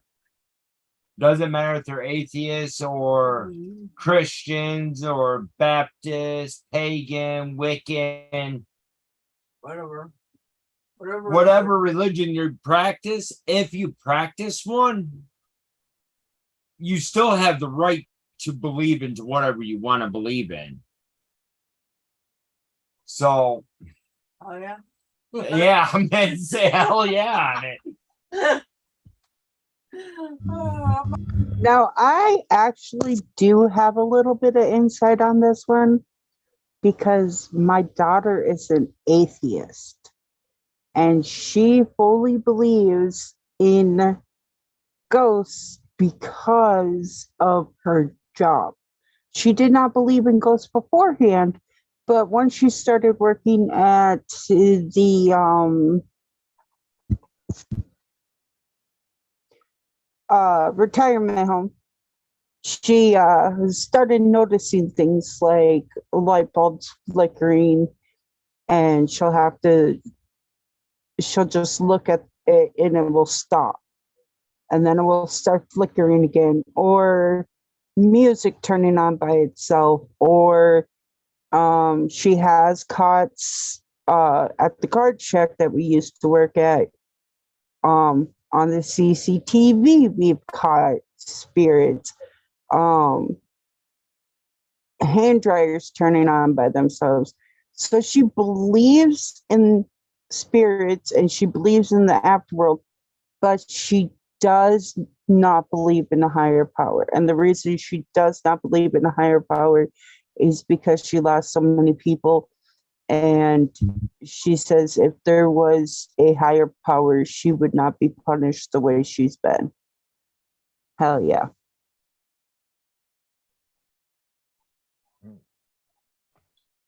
Well, for me, I am a witch and a pagan. I like to class myself as a pagan. Spirituality and higher powers are very real. They are not the ways for people like deaths and things in life and stuff like that. It's just the way of this world. It's what happens. It's what's supposed to happen. Even though some of these situations are not very nice that people face, it's part of life. That is nothing to do with the higher power. That is just how it's mapped out at that time. And for me, you don't have to be spiritual to be able to see a spirit. Okay, like spirits will show to you if they want to. I also don't believe that you have to have a religion to be able to get rid of an energy either. It's about having faith and belief in yourself. It's not about having faith or belief in anything else. It's about having faith in you, and that at that time you believe that you can get rid of that energy. It's all about you. Anybody that comes in and goes, well, you have to have the cross, you have to have this, you have to have that to get rid of things.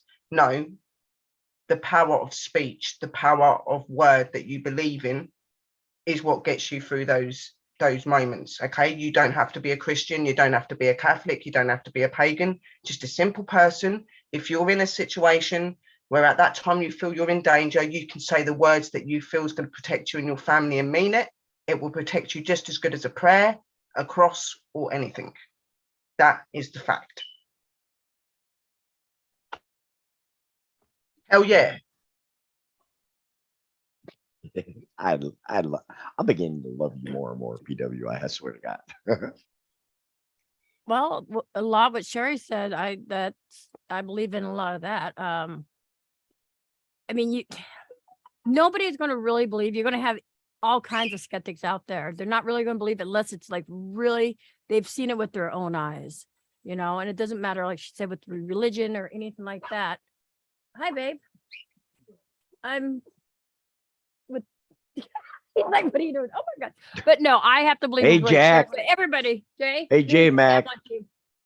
Hi, Jay. J Mac. He's not naked. He doesn't have his cowboy hat on. But Hey, listen, yeah, I'm over 18. That's okay. He's over 18, babe. Yeah, without his cowboy hat, he feels naked. Yeah,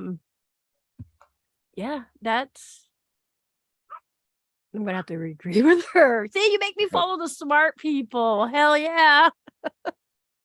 Okay, since you got that, now this one here, it kind of correlates between this previous question, but what's the connection between ghosts and demons? What's the connection between ghosts and demons? And with demons, if a house was destroyed and taken away, gone, say they demolished it, could that spirit or that demon entity stay on the property, or did you destroy the entity or that demon? I know it's two parts, but what do you guys say about that? Okay. Hell yeah. Answer? Go ahead.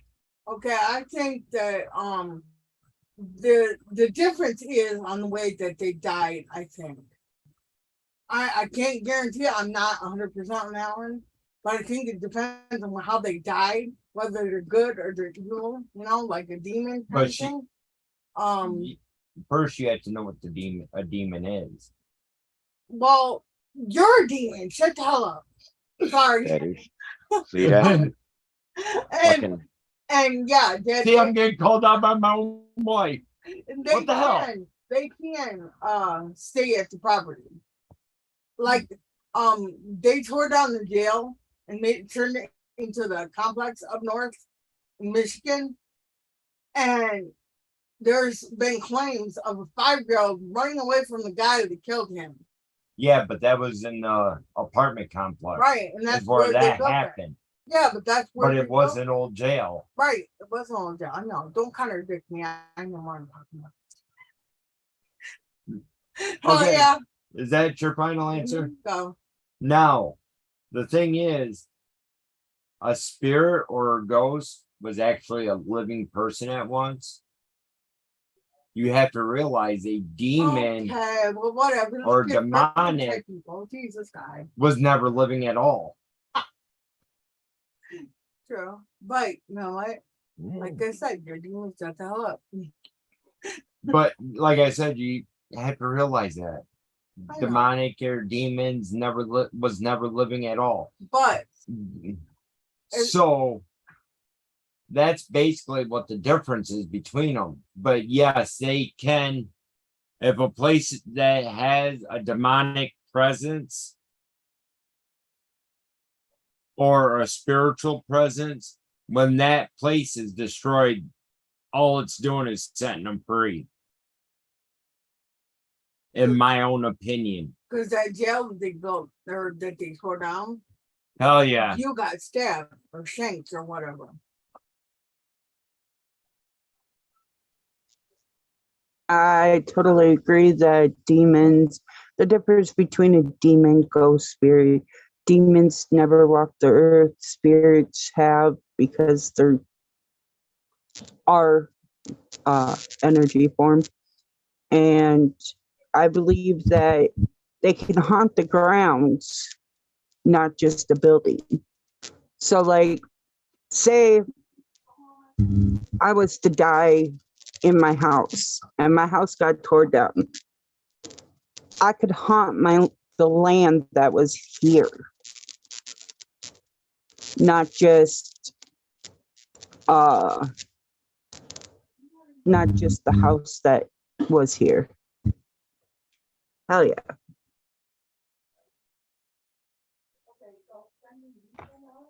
For me, obviously, yeah, like Froggy said, demons are 9 times out of 10 energies that have never walked the earth. Spirits are known as human spirits that have had more of a normal sort of passing of death. As spirits would normally be very aware of being passed over. They're very aware of the energy around us. They're very aware of us being around. Ghosts are the ones that have normally been through very bad situations or a tragic death and things like that. They are not very aware of their death. They're not aware that they're dead. And this can result in what you would call a residual haunting. Now, a residual haunting would be where a spirit would not be aware of its surroundings, not aware of you, not aware that it's dead. Where ghosts would be more of the intelligent, like, because ghosts, even though they've had like normal passings and stuff like that, they're able to also function and able to communicate with the human side as well. So there are two like totally different aspects to it. You've got your residual and your intelligent spirits. So residual spirits will 9 times out of 10, you know, they'll reenact their life purposes, what happened to them, things like that. They play like a tape that you rewind over and over again, where an intelligent haunting would be, you know, your ghosts and things like spirits that are aware of this place changing and what's changing around them, where residual hauntings don't. They're stuck in the past. They don't realize they're in a different house or a different time, where intelligent hauntings do. So, hell yeah.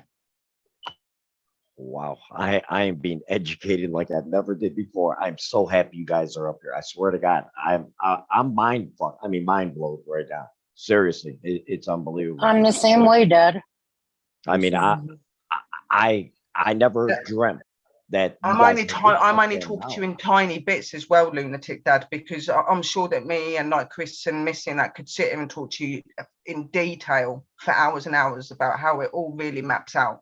We're just giving you little smidges, because if we sat here and told you the full thing, you'd be here for days and days and days, because there's so much more to what we're telling you, so much more, and it goes so much deeper, believe me. And we would know. We've had a few encounters with demonic and spirit and other things. Well, I guarantee you, I do look forward to a long-term friendship until the day I die with you people, because I'm telling you, it is something that, to me anyway, it's like I've already said in the beginning of the stream, I've always been intrigued with the paranormal. If you're a paranormal channel, shit, you got that support. I will watch your stuff. Like I said, I watch Omar, I watch James the Pan, Emmy, I mean PDX, I watch you too. Don't say anything. Keep it quiet. It's a secret. And Not everything. to cut in here. I think you had it right the first time when you said you were mind fucked. Yeah, well, no shit. I Yeah, watch right. Emmy's stuff and she doesn't know it. So, PDX, you're next to answer that question. Well, you guys already know how I kind of feel about demons. It's far and few on that. They're out there, yeah, but as for spirits, if you burn down the house, that spirit still could be attached to the land. I've been places where it's been like that. As for also, I was trying to read in chat too. My brain just broke. Spirits can also attach to pretty much anything if it wanted to, like a doll, a dresser, a mirror, pretty much anything. So yeah, and everything Sherry said, wherever she's at too, and pretty much everything with the houses. But yeah, Sherry, I don't know where she's at, but she's like down there, I think, catty corner for me. But yeah, that's how I feel. Hell yeah. Mike Go Shadow says, your intelligent spirit will try to communicate with you by knocking, moving things around. Most people would consider to be poltergeist activity. And then he says, when in fact, it's not. And there was a question in here: is there a difference between the poltergeist and say just a spiritual realm? But that's not this next question. I would be totally mind screwed if you guys truthfully had an opinion on this. This one's probably going to go way off topic, and I guarantee you it's never been asked to any paranormal ghost hunter investigator anywhere. I guarantee it. And tell me the truth if you've ever heard this asked to you before. Why don't people go hunting in Jewish cemeteries? It's on her. She wrote it. There's a reason why. Why don't people go ghost hunting in Jewish cemeteries? It's out of respect, probably. I don't know. I have no idea. That I don't know. But go ahead and tell Em what you wanted to say. I wanted to say demons are not few and far between because I live with one. She's trying to say I'm a demon for some reason. Oh, you know the reason, boy. Anyways, I have never been asked that. I think that's out of respect. It's probably a lot of out of respect and what they believe, their beliefs in it. That's about the only thing I can think of why they don't allow anything like that due to the paranormal in a Jewish cemetery. Oh yeah. But yeah, that's about all I can think of. And hell yeah.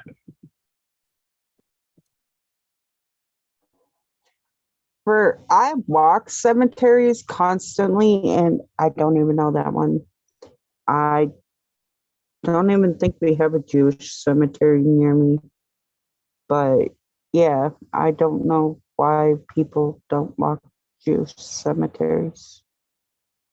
Hell yeah. I will give an answer to that. What she says, there is a reason why, but I'm going to let you guys finish this. For me, I think it is out of some respect. Also, with Jewish people as well, they are actually buried with certain secret items and things that bring their spirit over to the spirit world. And I believe that Jewish people do not like other people to reside in their faith and in where their loved ones are actually buried. If you're not of their religion, you shouldn't be in their faith. You do not investigate it, because I think Jewishes very much believe that if you do that sort of thing, it can become a curse.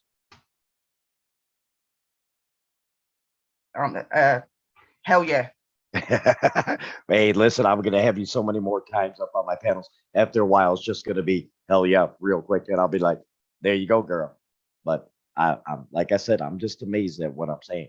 It's your turn, PDX paranormal. I got to teach myself that, otherwise I know, right? I will. I would. Well, God dang, I don't know.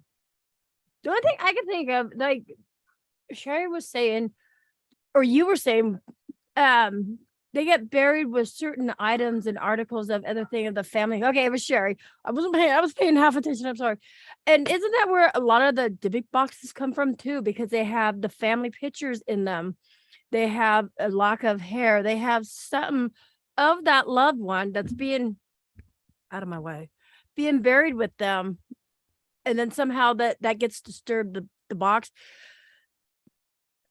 That's what I can think of. I mean, it's out of respect and because of how they believe in, because they're giving they're putting their stuff with them, taking, like, when they pass, they're going to go with them too. And they're going to meet back up with them in the other world. But I'm not a Jew, so I don't know it all, but I just know something about the Dybbuk box. Hell yeah. Now, wow. Wow. I was Got going a to say question though, that. Dad. Shalom. Is that Jewish? Shalom? I think it is. It might be. I don't know. Shalom. That sounds more Asian. It just came into my head. Maybe you guys are possessing me right now. Son. That is like what she said. Like, to be honest, they are buried with a lot of their belongings, and there would have been certain things done to those belongings. So if anybody investigates or disturbs that grave or anything, it can become cursed, especially if you remove the belongings and that, because it's not for you. It's secret to them, and it's secret to their life after death, and for them all to be together. And that's why people don't go in there, because in my opinion, there's some sort of curse or something that can happen to you if you disturb them. Hell yeah. Thank you, honey. Now, mind you, like I said, I love this woman. I mean, I wish you guys would make a fucking book. Why don't you guys just make a damn book your damn self, and I'll buy it from you. Seriously, put it on Amazon, your stuff that you guys do and everything else. I would literally buy your book. Seriously. I mean, it would be phenomenal. Do it. All right. So what she put, why people do ghost hunting in Jewish cemetery. Bear with me, guys. Some people go ghost hunting in Jewish cemeteries and don't realize it. Many community cemeteries include a section for the Jewish community. That section might be technically a separate cemetery, but you might not notice a sign if there is one. One example is Oakwood Cemetery in Austin, Texas. That section of the cemetery is clearly marked if you are looking for it. In other areas, Jewish cemeteries are distinct from other religious, non-denominational, and community cemeteries. When people choose a cemetery for ghost research, they usually start with one that has ghost stories. From her experience, most Jewish cemeteries have no ghost stories. Therefore, no reason to investigate them. That's her saying that anyway. Hell yeah. Well, here's my thing, Dad. How the hell are you supposed to tell if it's a Jewish cemetery if it's not labeled? Well, it says on here, hon, that she's saying is that it is marked, or that it is some Jewish cemeteries. Like I said, this is her. She made a book on all this and everything else. Like I said, listen, we covered what? 8, 9 questions. I got 101 freaking questions on the paranormal and ghost hunters and everything. So we're going to be doing this quite often. Just thought I'd let you know. Okay. This is interesting. This is very interesting. And I'd like to see you. How do ghosts affect the afterlife? How do ghosts affect the afterlife? That's a good question, Miss Broomer. Fiona Broom. If you haven't seen her, it's up on Amazon. She's phenomenal. Phenomenal. Go ahead, Mr. Alexis. Oh, hell yeah. Hell yeah. Go ahead. You heard her answer. How do they affect the afterlife? Yeah, it's amazing. Depending on how the way that they die, because I don't know. Yeah, probably how the way they died, their death. If it was tragic, if it was sudden, Yeah, everything. if it was natural. Like if you get somebody that dies in a hospital, you know, they know they're gonna die. But I guess maybe it depends on like if they're in jail or in prison or whatever and they die by lethal injection or whatever the case may be. It just depends. How they, you know. 'Cause It's, the way I think, the way I feel, Chris, is like if you're evil in life, you're gonna be evil in death. that's a very good question, though. Yeah. If they pass sudden or like by murder with no explanation, I would say they would probably be out for a vengeance. Or if it was all natural, like she said, in a hospital where they're ill, they like give flashlights or whatever, you know. or anything like that, it would probably be a lot easier. But yeah, I wouldn't know what the answer would be to that, actually. Hell yeah. I have no idea. I'm gonna pass. Hell yeah. For me, how do ghosts affect the afterlife? Ghosts are energies that have gone through sudden deaths or tragic deaths. They are normally the spirits that are unaware that they are dead, and they are also the spirits that normally do not realize that they are. So for these ones, this would be where the residual hauntings come through. These sort of ghosts are the ones that would replay their deaths, replay their life story over and over again. So that's how they affect the afterlife. Ghosts are energies that don't move on because they live in the reality of what's happened to them, whether that is a tragic death like Missy said, or that somebody murdered them, or they died in an accident, or anything like that. It's where a life should not have ended when it did. So they become a ghost, they reenact what happened to them, reenact their life. So that's what happens in the spirit world. They continue that. They continue what happened to them and how they lived in the spirit world. They don't come into reality in this dimension with us. They stay in the past, which is the life that they lived. Hell yeah.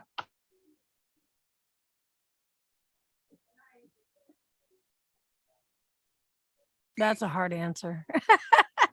And especially if follow share, I honestly don't know. I mean, because that's why we're out there to try, be an investigator. We're trying to seek the answers and stuff. So it's a learning process every day. I mean, have we got a definitive answer on that? No, I don't think a ghost has come right out and told me. So I honestly don't know, and I'm not going to give an opinion if I don't know it. Hell yeah. She actually, Miss Broom, says that it is to the interpretation of the investigator or ghost hunter. There is no actual proof that there's any effect on the afterlife once that ghost has died. But with that being said, she also states that usually when the spirit is still in the existing world, that it will, where the hell did I read it? That it's in the existing world, that it will try to mimic that in the afterlife. I don't understand what she's trying to tell me, but it is what it is. All right. What she's saying to you, obviously, when you read that, what she's trying to say to you is it's reliving what it lived before it died. So it will continue that in the spirit world. Hell yeah. Well, yeah. I mean, do you see what your husband said in the chat? You could talk to me all day, Sherry, just saying, want my number, huh? I don't know about you. I'll give you my number. He loves her accent. Oh, yeah.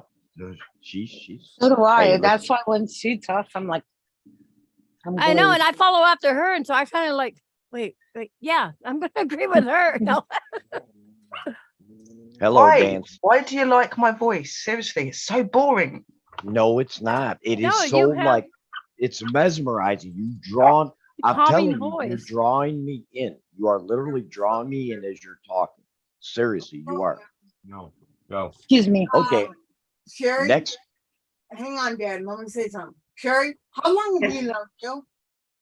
I You've known told, me a long time, Missy. I told you the British accent is sexy, and your red hair, it just makes it pop even more. So don't even go there, girl. Don't even go there. I really don't know it because I always argue this that it's not the British that have the sexy accents, it's the Americans. Okay, so we've got a problem here. Okay, literally, because we're going to be fighting back and forth forever. We don't have an So- accent. You do. Yeah, but you do have an accent. Like No, we to us, don't. you have an Actually- accent, and to you, I have an accent. It's completely different. I could agree with Sherry. The British there's like 4 different sections, right? Right. Where we still have the twang, we have the southern, we have like more of the south, not southern, but south. Like Florida has a different accent. New York has a different accent than New Jersey. We have many, depending on where you're at in the United States, we all have a different accent, and the British can actually pick that up. Yes. Now, like between her and Gemma, they both have a different accent. Yes. Yes. That's what I hear. And you guys are from different parts of the UK, right? Yeah, she's a hour away from London. Oh, is she? and I Okay. am 2 hours away from London the other way. So yeah. So yeah, so opposite ends. Mhm. So Right. But we also pick up on languages of other countries as well. That's why Yeah. I find other language in other countries really fascinating. Yeah, it blows my mind because Gemma, when I first met her, it was very strong accent. And over the years, her always talking to me and everything else, I'm like, wow, it's getting less and less and less. And she was like, that's okay. I'm going to go ahead and get a citizenship in the United States. I'm like, holy shit, Gemma. No. You don't want to do that. All right, let's get on with this damn thing, shall we? Listen, I know, trust me. Hell you know, yeah. Anybody that knows Dad wants to play around and have a goofy live stream. If you ever been with Dad on a live stream when we're just talking shit, anything Yes. goes. Trust me when I Funny. tell you. Yeah, listen, Mike Ghost Shadow says off topic. Oop, and he's right. All right, let's get on with the next one. Besides Ouija boards, how do people talk to ghosts? Besides Ouija boards. Spirit boxes, K2, dowsing rods, a pendulum, digital voice recorder. You'll just, Yourself. yeah, some people that can hear them use themselves. I don't know. There's like I mean, Music boxes. Yeah. You ask yes or no questions. They can go. To go back to the one question that hardly anybody here had any luck with, the flashlight. I'm feeling loved by it. I am stumping this great panel. I love it. Go ahead. Except Sherry and PDX is really putting their foot in my ass. I mean, every time I think I got them, they tell me, sit down. Maybe I'm But- stupid on that one, but I told you. There are different types of equipments out there that you can use. A REM pod's another one. They're cat balls. Whoever wants to play with cat balls, I don't know, but yeah. Dude, this paranormal stream. I ain't playing with some cat's nuts. What? Go ahead. I'm not going to say anything. Go on. It's basically the round balls that M has Uh, that has the lights in them. It picks up vibrations and energy, and they turn on and flash. I think is how they work. Well, Correct me if I'm wrong. My interactive Boo Bear too, Chris. Our Boo Bear, the actually sensors that you can buy for the windows and stuff, Even the camera. you can use those. the phones and stuff. They have the But- microphones. Yep. You can pick stuff up on that. He's been on many investigations, and I'm like, On my you phone, know. He's been I have called picked- so many names. up a lot of things. Oh, hell Mike yeah. Ghost Hell yeah. Shadows.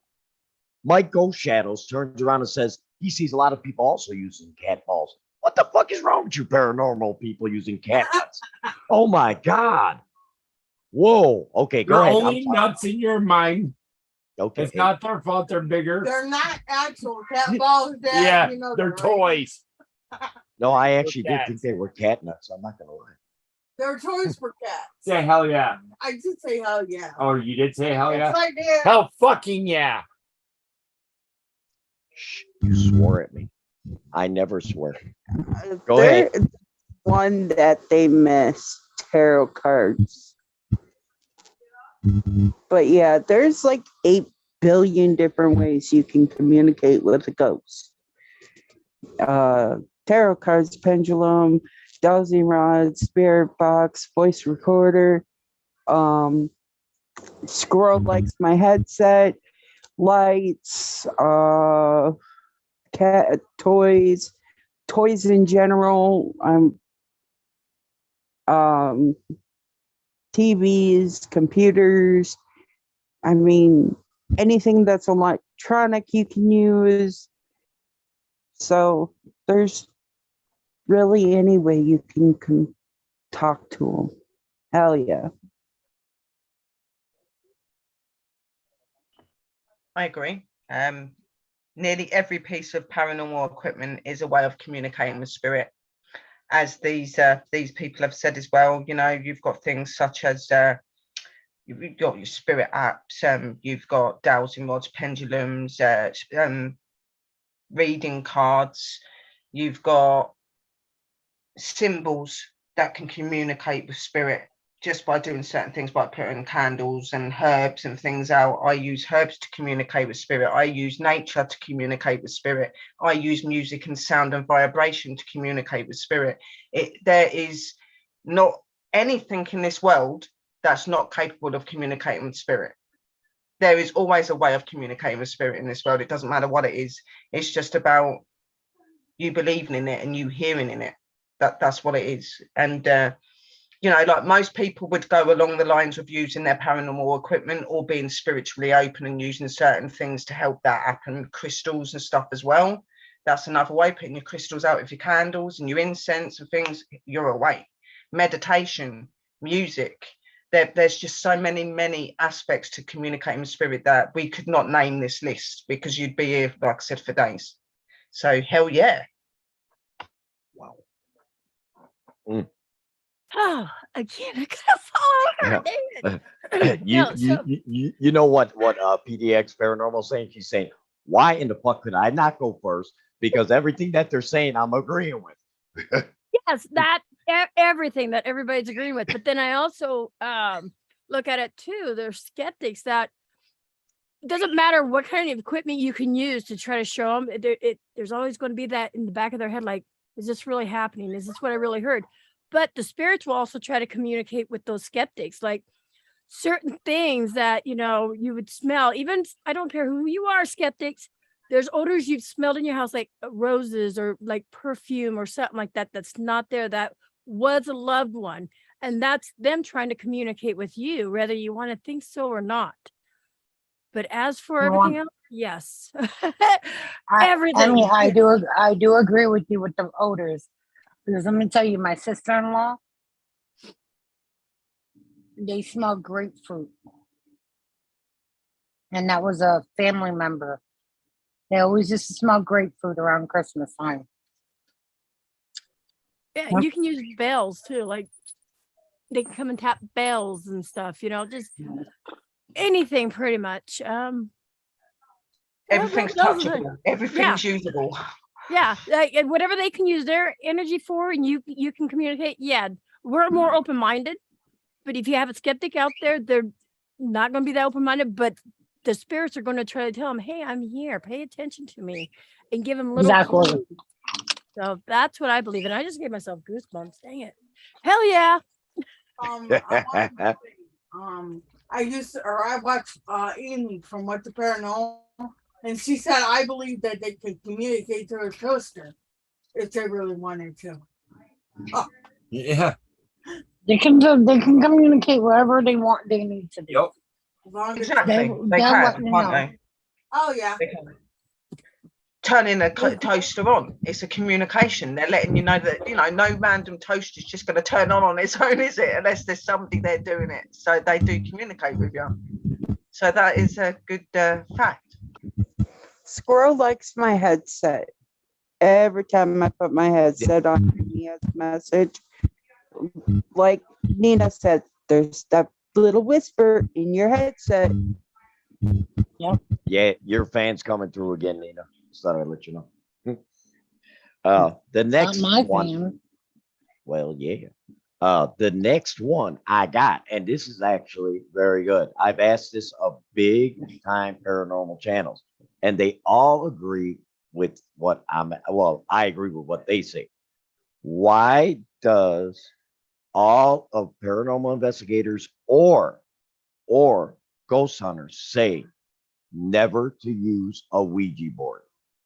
Why do they say never to use a Ouija board? Even the most professional ones stay away from a Ouija board. She even has that in the book. She will not do a Ouija board neither. Would you like to go, or do you want me to go? A lot of them I'm don't just know gonna what they're doing. fucking like them. They're dangerous. A lot of people don't know what they're doing. I mean, there's so many rules with the Ouija board. You can't take your hands off the planchette, you know. You gotta say goodbye, you gotta do this and that, you know.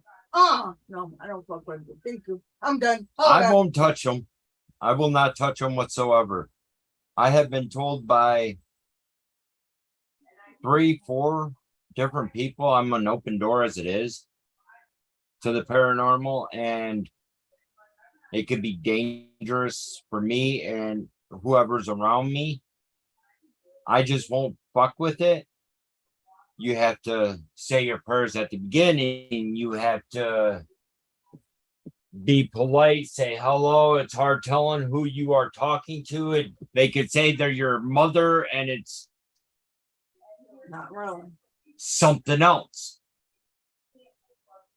Then if you move your hands off it, you broke a rule, and possibly you can never close that door that you open. But yeah, I won't touch it.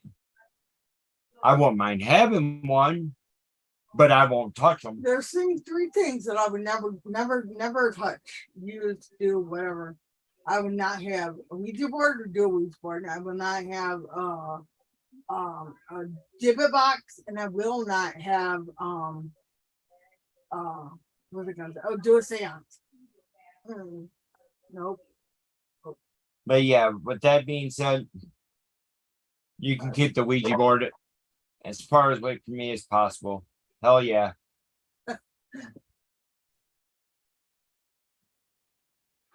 The reason a lot of people say not to use a Ouija board is because of, like Abraxa said, you never know what you're talking to. You never know what's coming through.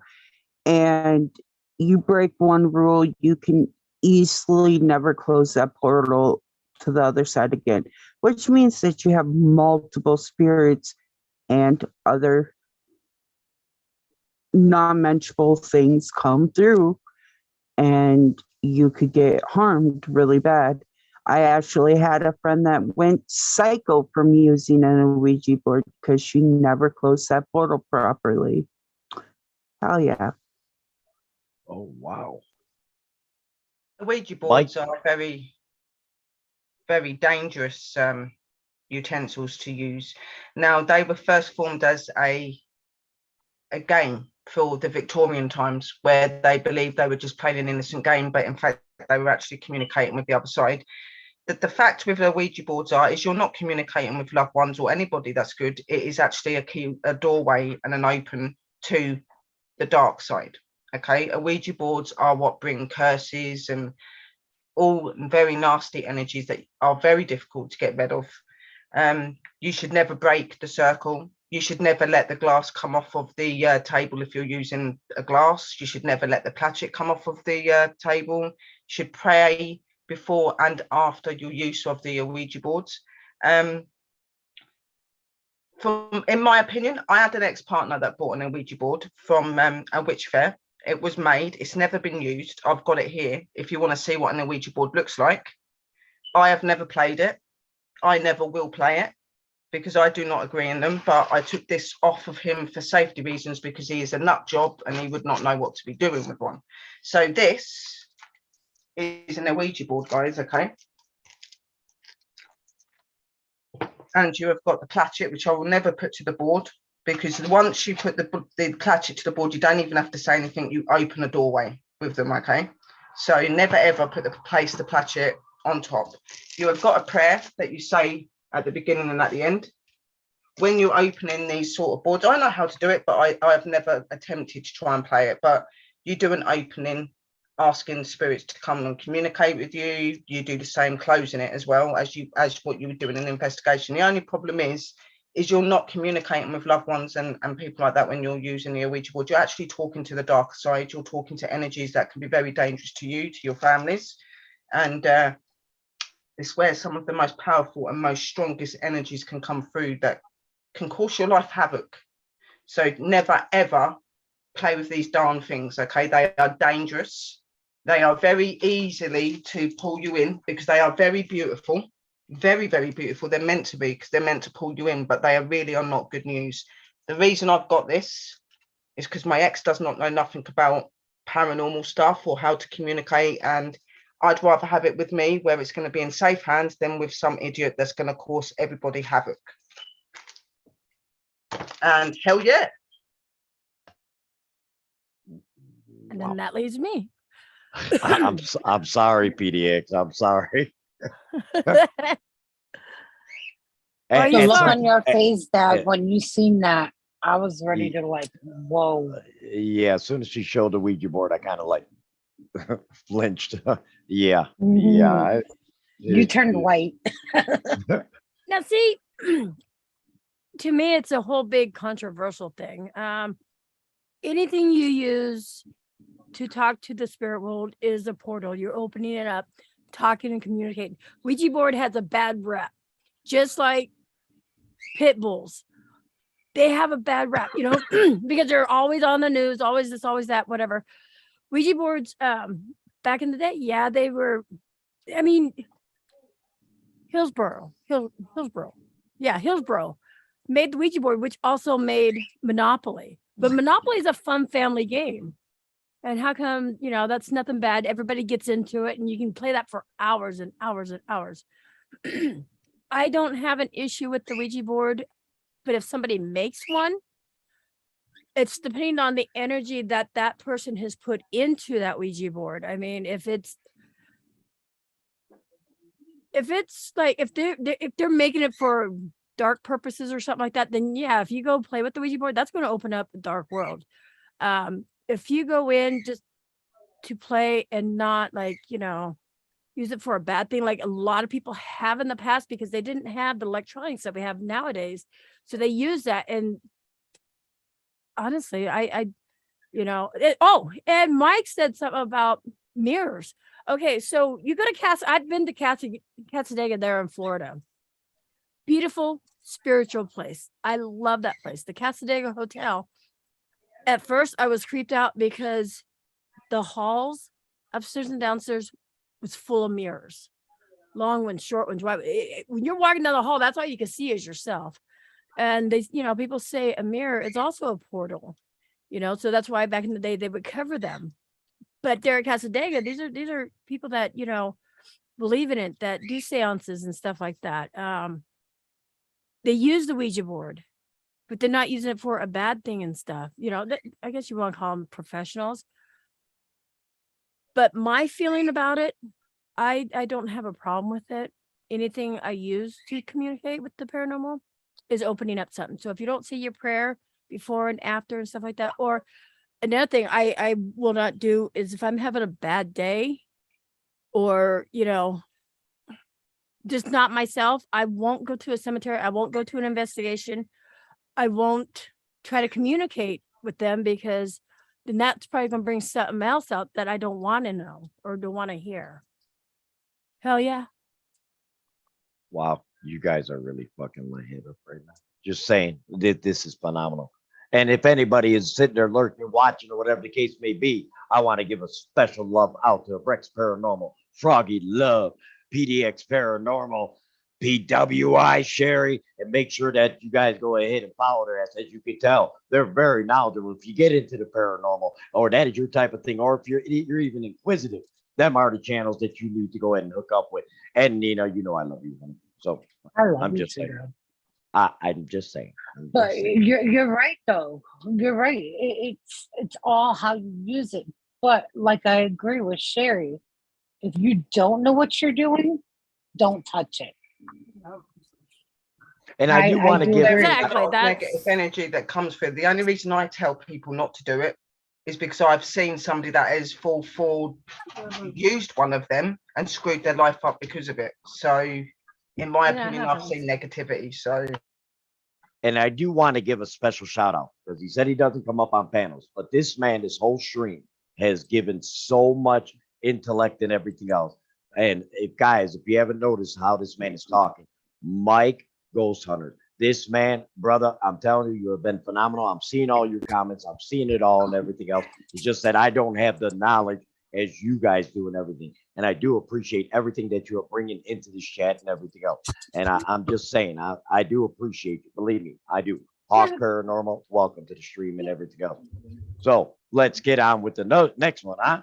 You forgot about Vegas. Hey, I'm asking a question. You forgot about Vegas.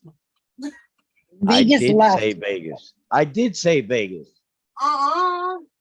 You're Vegas, damn Shoot. I don't know. you said Vegas Sherry, style. yes, Well- she does, but you might Vegas. All right, calling me out on my own fucking live stream. All right. Right. You know how I she didn't tell you is. on that. And you're supposed to be my fam, huh? Okay. Okay. I I don't do understand. that to Dad. I just tell him that he forgets something. I'm It's his little called annoying. it's called sometimers, guys. Trust me, I'm 63 years old. Sometimes I remember, sometimes I don't. Give me a fucking break. Hell yeah. It's all right, Dad. Oh, I still yeah, love but There you go. I gave you a Yeah, hell yeah. yeah. all You're right. allowed The to next be like that though. the next one I got. Why do ghost hunters turn off the lights to investigate? Why do ghost hunters turn off the lights to do an investigation? a lot of them have infrared. Yeah, a lot of Yes. people are using IR. They're using full spectrum. I do have to piss though. Oh God. Okay, we'll wait until you come back. Hell yeah. Just go, Let's Dad. take over. It's the Lunatic Dad takeover show. Featuring Yeah. all of let's us. go. We got Party. But this. you know what? You know what? We are missing a few good people that could be included in this whole thing. Oh yeah, there's Not- loads and loads of amazing A people. lot, in the a lot of paranormal people. community. There's a lot. I mean, Get more. from what we're saying, I mean, Sherry and I can agree with a lot of stuff, and there's stuff we're both not going to agree with because it's a personal preference. Am I Right, going yeah. to shame her on that? No, but you know what? I can learn from her and see why she feels the way she feels, and vice versa. And that's how a lot of us Exactly. do. And I'm the We- same way. Like I'm not saying that you was wrong in what you said Right. about a Ouija board. I've just personally experienced it from a very negative side from somebody else. So if I've got different opinion on it, it doesn't Exactly. mean that what you're saying isn't right either. Everybody has different experiences and different Mhm. things. So, Where I see you guys, Yeah. you know, we're all ghost hunters. but And we that's, each you know, other. like I was saying, you know, I'm not trying to compare a Ouija board to a pit bull, but you know, I got the one thing sitting is like a next to me. pit bull has a lot, it has a bad reputation, and a lot of people, Right. yeah, and it's like people who have been bitten by a pit bull, they're going to run from a pit bull. People who have had a bad experience, or a friend that's had a bad experience from a Ouija board, they're going to run from a Ouija board. You know, I give everything a chance is how I look at, you know, pit bulls, they're softies and stuff. Ouija boards, I haven't done it for malicious use. I think Mike was saying you don't know who comes through, just like the SB7. That's one of my go-to apps. I love the SB7. Sometimes you hear your family's voice, but then a lot Is of it times really they're really not them? them. Exactly. So you never there's- really Emily. know. you never know. Hey, Not Emmy, through apps and stuff. What? You don't. you should have been here last weekend when I was on PDF I mean on Abraxas's. I heard my son's voice. See, and that makes it hard too. You know, it's like you want to believe, was it him or is it something you really dearly wanted to hear? You know, Yeah. you got spirits out there that mimic, and Yeah. you know, Mhm. There are some energies that will pretend to be somebody you love and you've Yeah. lost, most definitely. Yes. And that's what I said. And it's like, even Sherry, I follow you. I've been watching some of your videos, and I'm like, wow. And Emmy knows I watch her stuff, but she doesn't know that I'm there. she lurks. I got a lot of lurkers. But So- she Yeah. knows I love her content, though. It's always, and I've heard my name come out of her spirit box, Yes. and I'm just lurking. And Even on a live stream, yes. Nina, we found out who In did- my show, my name is like coming out more than you think lately. Mhm. Nina, we found out who June is. June is Who? Gemma. Christian magician says I saw his grandfather, and that's why he started believing the Yep. Christian That magician. happens. Yeah. Yeah.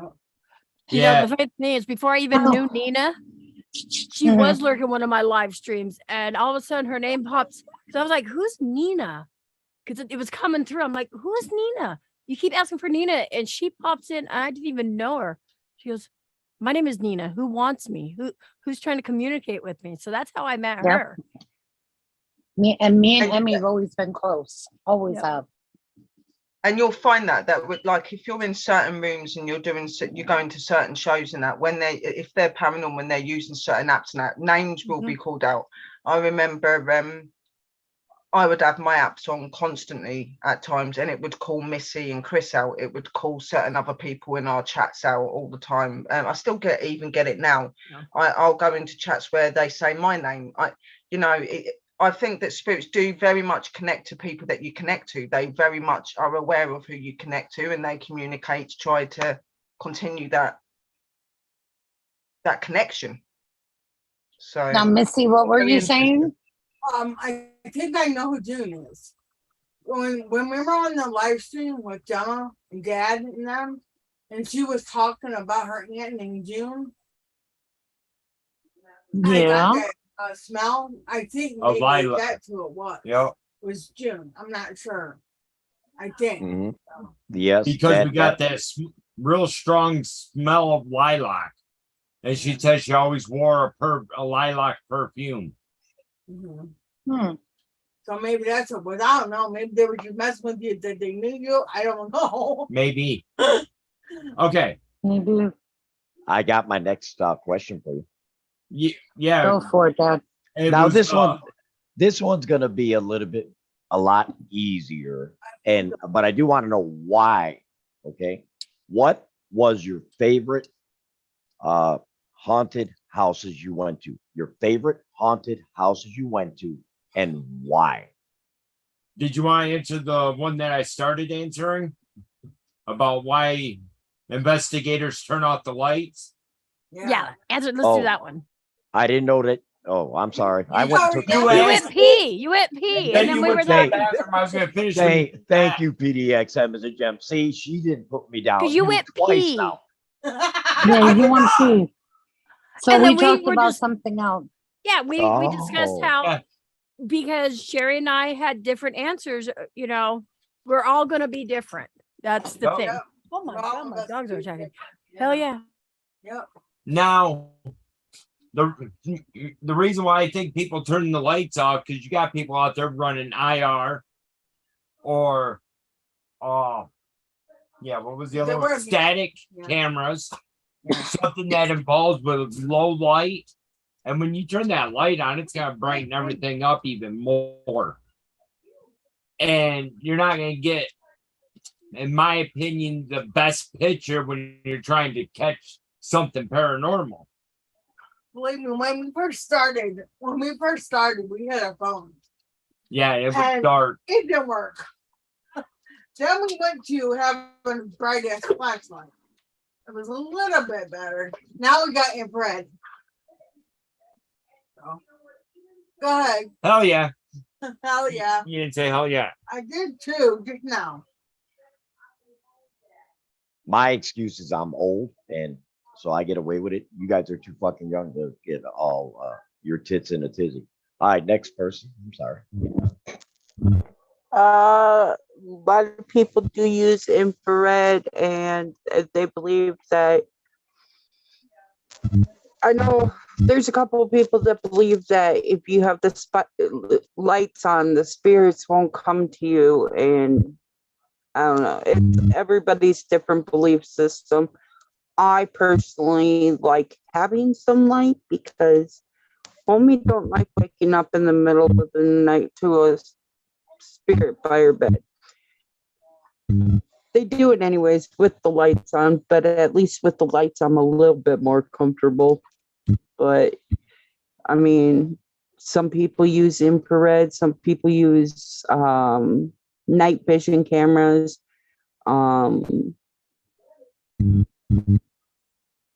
That's the main reason they like running around without lights on. Hell yeah. In my opinion, the reason why investigators and they actually turn their lights off is obviously because, these guys are saying, there are certain equipment that work better in the night light than in the daylight. Spirits will be around you day or night. That is a fact. They don't just come out at night and that's the end of it. They are around in the daytime. They are around at night time. You can get just as good evidence in the daytime as you can at night. The reason that a lot of people prefer to investigate at night and turn the lights off, it stops contamination to evidence of the paranormal as well. If you think about it, when you're investigating, if you've got lighting and stuff on, you can cast shadows and other things that people may mistake for being spirit. So if you're in the dark, you've got less of a chance of any of your evidence being contaminated. So that is why a lot of people like to have the lights off. And obviously, like Missy and everybody said, so they can use certain equipment and they'd get better readings for doing that through nighttime. Hell yeah. Whoa. I have to agree with what everybody else is saying on the panel, but if you're not using like the night vision cameras and stuff like that, to me, having the lights off or going into a dark place, all your senses come alive. You're going to try to listen for everything. Me, myself, at night, I have to either have the TV on or a little light. I get inside myself and I hear everything. And I'm so tired. Do I want to get up and debunk it? I want to, but I can't. And that's what happened. That's me, but I agree with them. It's more of a chilling factor too. Hell yeah. Okay, then you guys can go back to my other one now. It's back to you, Mr. Brexis, freaking paranormal prison message. Did I say your name right, or did I forget that too, bitch? I didn't say it. It was all her. No, I'm calling you that. I'm not calling her that. Because you repeat the question. So tell me your favorite place that you've ever investigated and why. Your favorite. Now, don't give me top 3, 2, 1. Your ultimate one where you got the most results out of. Now that's me asking, not the book. What would yours have to be? St. Albans. The reason, because I could feel everything around me. Oh, it's awesome. I love it. I love having spirits be around me. I could just feel them coming, the energies and stuff. I like St. Albans, but we didn't. Thomas House, I guarantee. Nope. Nope. We didn't really get a chance to investigate there because it was a public investigation. Why? Mine would probably have to be the Convalescent Center down in Aberdeen, North Carolina.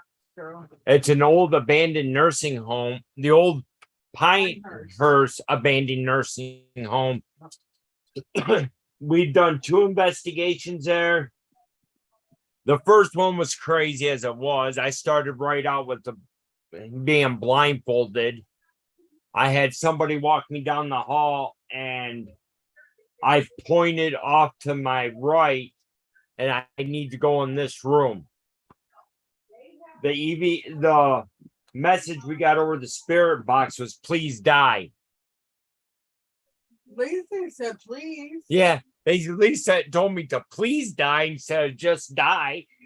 And the second week,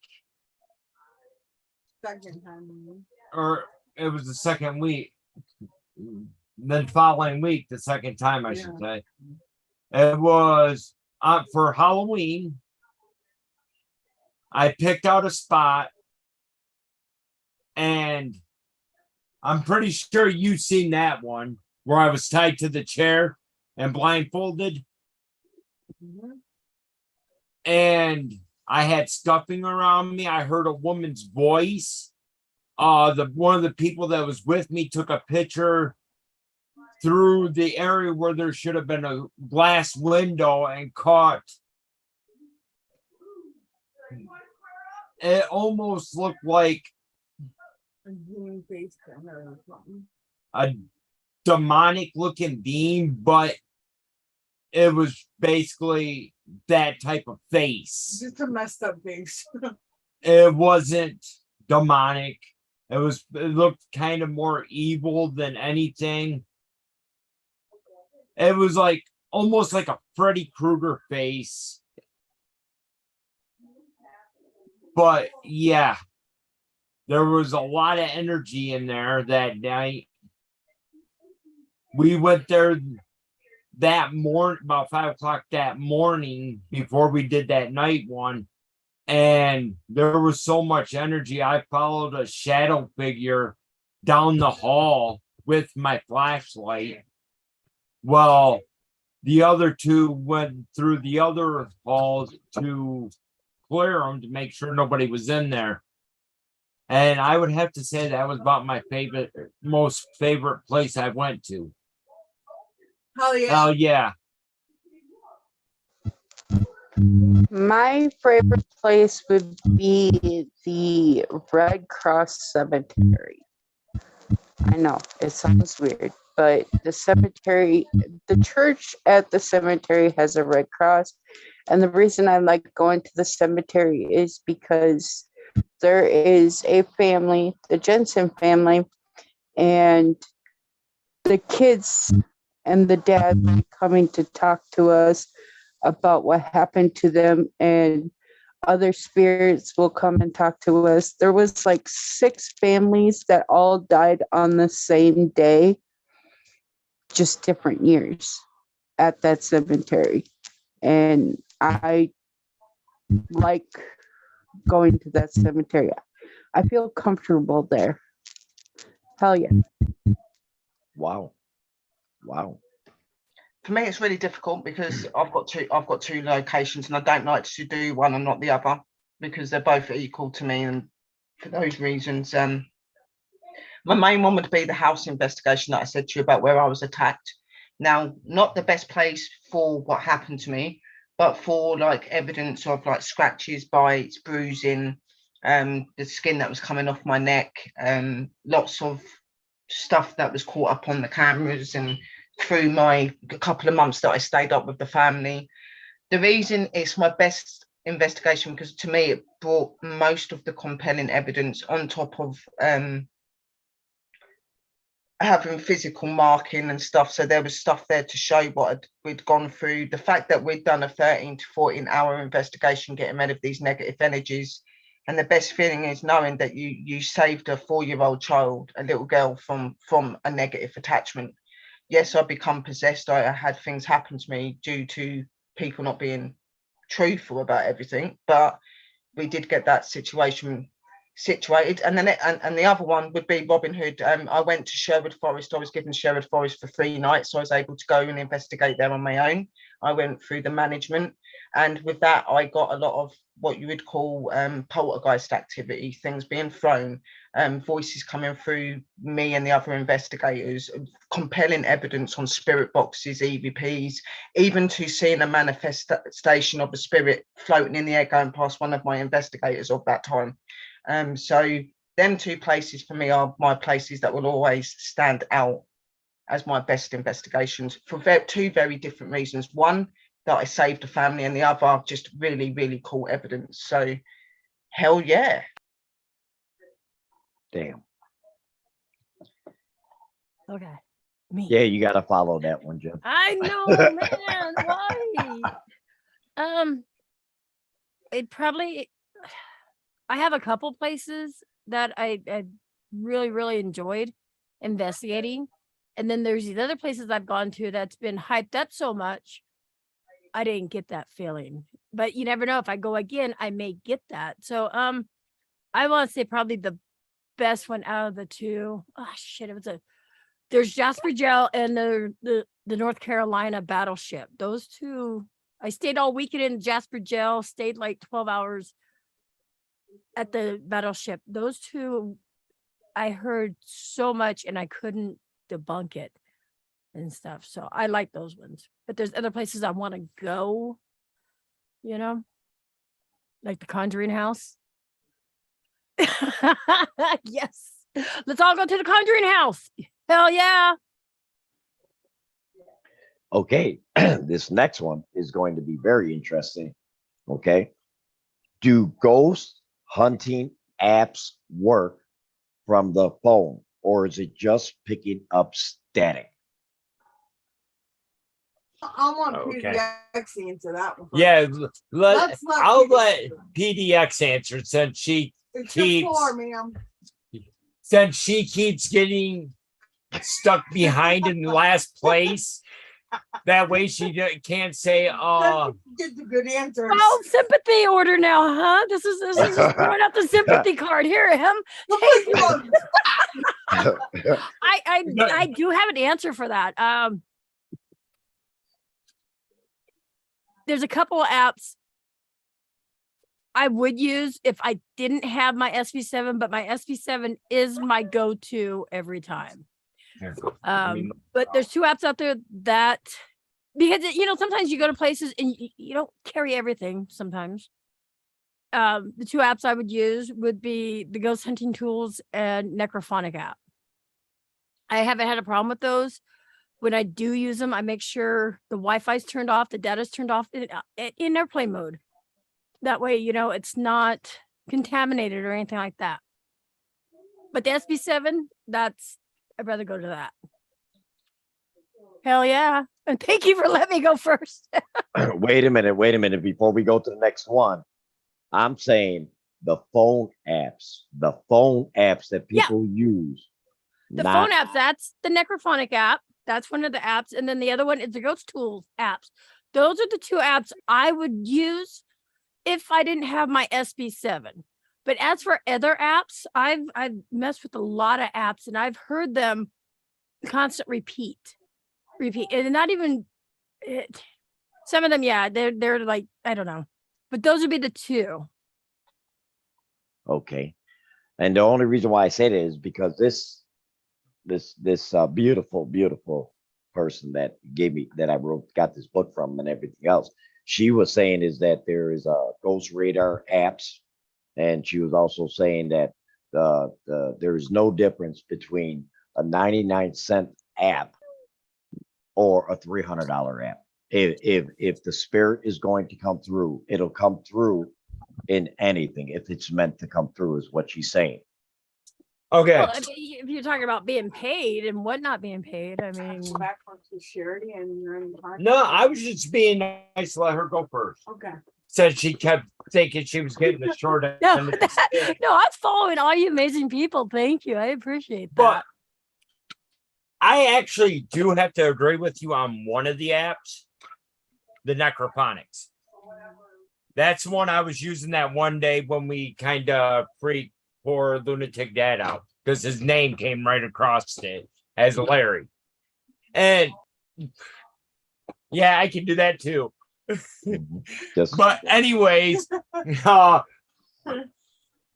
Ghost Hunting Tool app,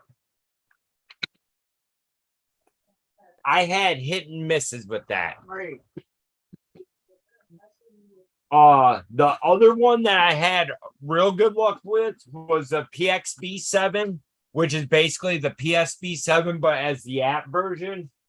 I had a lot of good luck with that. Probably as much, if not more, than what the Necrephonic. Yeah. Some apps works for me. Yeah. Now, the ghost radar that he was talking about, that Larry was talking about from the book, that thing is really out there. I've tried it a couple different times. It said I had spirits like all around me, and I had no feeling or sense of it at all. But the two apps I would recommend for anyone if they want it would be the Necrephonics. Unfortunately, it is $9.99 right through the Google Play. Except for iPhones, I think is what Tanya said. Yeah, Tanya Froggy said it was free through an iPhone. The I have it on my phone. PXP7, it was a free app. You can upgrade it for $2.49, but I've had the same amount of luck between both of them. So those are the ones I do recommend because I have used them a lot. So yeah, hell yeah on that. Oh yeah. So. Me, I use quite a lot of spirit apps on the phone. I have somebody that actually goes and looks for the apps, does certain things, and if they reside in hearing this sort of stuff that could not possibly be in the apps, they are given over to me. So I have the Sono X10 spirit box that I have used for years. That has gave me some compelling evidence. Some very interesting conversations and things have come through that app. Necrephonic, I'm a bit wary about that one. There are certain things that you'll hear on that is repeated constantly. So I don't believe that it doesn't work, because you do get very good spirit communication on it. It's been heard and it's been witnessed, but I personally don't like the Necrephonic app for certain reasons, but I'm not saying that they don't work, because they do. But for me, Sono X10, I've tried the Ghost app. I have got the Ghost Radar. To me, the Ghost Radar works really well. I've had quite a few good hits on the Ghost Radar. There's been quite a few different apps that I've actually used and worked with. And then there's been some that I've used that I've been like they're complete crap. You can hear the same thing every time you turn it on. It's the same voices, the same thing. So that's why I get somebody that understands the apps a little bit more than me, that actually will look over them first to go, yeah, this one's legit, this one isn't, don't listen to this one, don't do that. So yeah, it varies with apps. You have to be careful. Hell yeah. Froggy, it's your turn, honey. I'm sorry. It's okay. I like the Necrophonics. I found that one's worked the best for me. I've tried a couple other ones and I just didn't get a good vibe with them, but Necrophonics has really worked for me, and it works. It's like Chris and I have had both of our Necrophonics going at the same time, and we never got the same voice, or but they would answer each other. Like Chris would ask a question, and of course I had my headset on because my dogs are assholes, and it would pick up what Chris was asking, even though I had my headset on so it couldn't hear it. And then his would answer questions that I would be asking. So we've had it where they're talking back and forth between the two spirit boxes. The spirits are just talking back and forth, and you could clearly hear them talking back and forth and having a conversation. And I've never had an app that truly worked like that with me. Normally, I don't know, I just get like a weird feeling with them. But yeah, Necrophonics has been the best one for me. Hell yeah.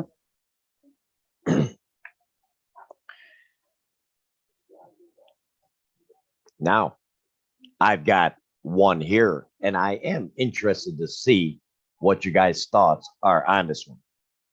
What's the connection between electromagnetic fields, EMFs, and ghosts? I would very interested to hear that. I don't understand half of the shit I'm asking you, so you need to go ahead and clarify this shit for me. Okay. Now, spirits, you can actually give a spirit energy with EMF. They have devices out there called like an EMF pump. I actually built one until the magnets came off. And I actually had a steady reading of 5 on my K2 meter, which reads the EMF of anything, which is this device right here. Hit the button, it lights up. Get anything close to it that's electronic, it will light up even more. But the more EMF you can put into the atmosphere of an area is better. It will help them to where they can actually manifest, so you can see it, or it will give it enough energy to where it can actually communicate with you without having to use these special tools that we do buy, like the spirit box or anything like that. But more or less, an EMF is a way to feed the spirits to help them to in communications with us. I'm with him. Hell yeah. I believe that spirits have a form of energy in them. So the EMF, which is electrical whatever, it picks up electricity. They normally use it to find like wires and stuff like that. It will pick up the electricity from the spirit, and the closer they get to it, the brighter it will be, and the more energy you give a ghost, and that is, or a spirit, and that's why like they drain our batteries and they drain our camera batteries and stuff like that. It's because they're pulling that energy so they can communicate with us. And one of the best ways for them to communicate is with the EMF detector, because it's detecting the energy that they're pulling. Hell yeah. For me, pretty much the same as what the guys are saying, really. Spirits are formed of the electromagnetic electricity field. So they are formed of an electronical energy. That's what is said, and that's what scientists and people are supposed to say as well. That is why, like they were saying, they can interact with things such as lights, batteries, TVs, radios, all these sort of things that give off electrical energy. It feeds them, it gets them stronger, it helps them to manifest. Obviously, K2 meters, they're there to be able to show you when that energy is around and stuff. So when you point the K2 in that area, that is supposedly where they're standing, where they're communicating. Obviously, this device is going to pick up the energy from the spirit, because the spirit is supposed to be the similar energy to what this device is made to pick up. So that is why these objects and these spirits go together. Hell yeah. I like to thank Bowser on the D Live for the diamonds. Hashtag Drifter is hot. Thank you, Bowser. Yeah, I don't see anything. Oh, I do want to clarify this. I have to real quick, because usually up on my D Live channel, if they gave a diamond or whatever, I can't see it on Restream. I'm just saying, thank you, anybody who's there. If you're commenting, it should. If you're just giving, say, a diamond, not that, Dad don't give a fuck about that. But if you did, it's not going to pop up on my Restream whatsoever. So I have no fucking clue what's going on there unless you're commenting in D Live. Then D Live, it'll come through my Restream that you're commenting. So that's all it's used for. Restream is. For some reason, it'll do it on YouTube. if something was sent or whatever, but not on D Live. I don't know why. But so thank you, Bowser. Hey, I'm glad you made it, buddy. Okay, go ahead. I'm sorry. I know I went off topic again. You're allowed to. I was just reading chat because I stepped away, so I don't even know what anybody else said. Mike in there, EMF works off electric impulse and spirits use the electrical impulse. Now, I know some places when I go into, if I know there's electricity, well, when I go into a place and if the hair's on the back of my neck, you get that static charge.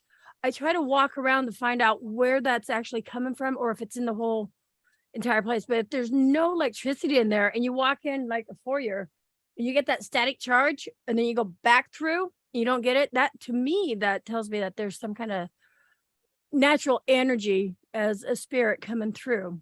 The EMF doesn't pick that up, but it will pick up if there's, my brain right there. If there's a The man-made spike of energy. change Yeah. in the atmosphere, there you Yes. go.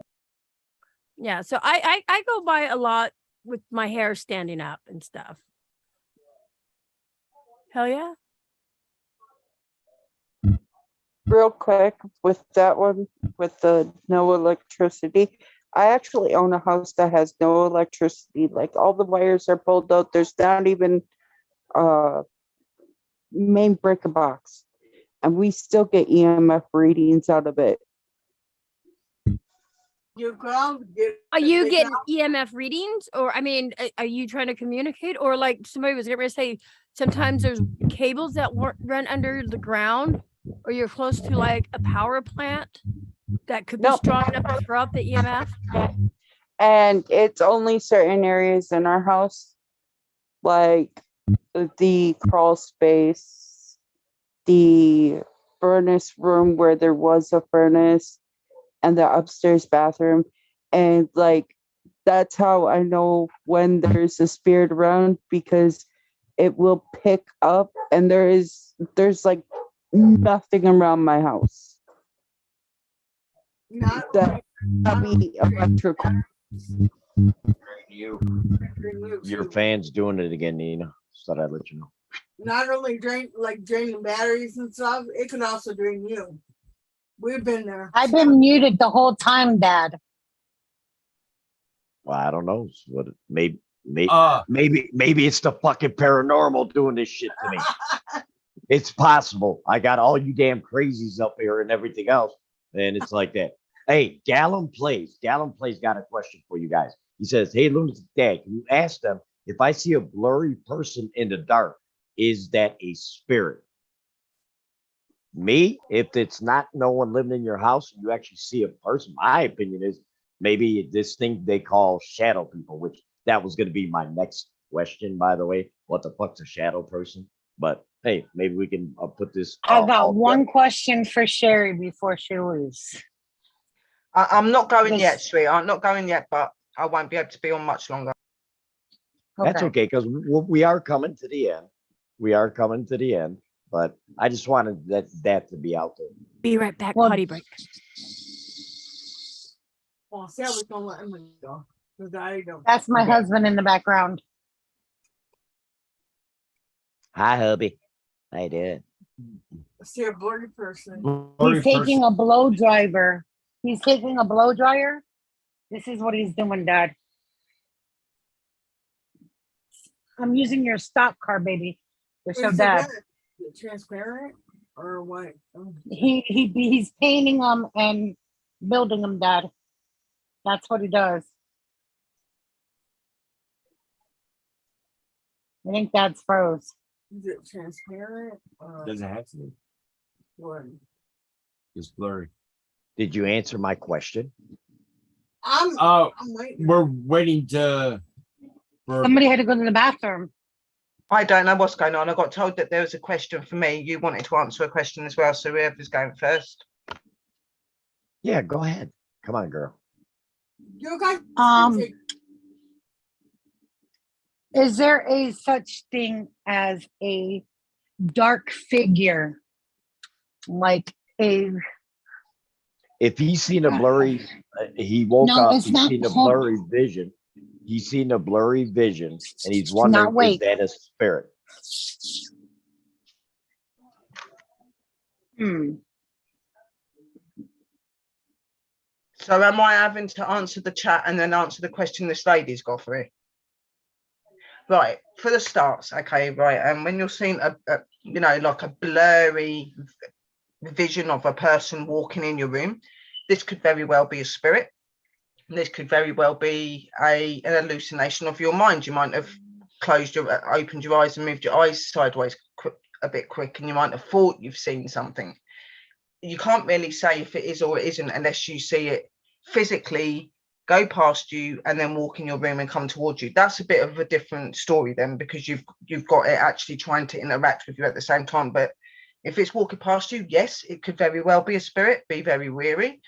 But at the same time, it could be something you thought you see, but you haven't. So always be skeptical and open-minded about what you're thinking you're seeing. Okay. And what was your question, sweet? Was that the Nina? About Okay. shadow people. What? Oh, go ahead, Nina. Go ahead. I'm sorry. I don't mean to. You're right. That's all right, Dad. Okay.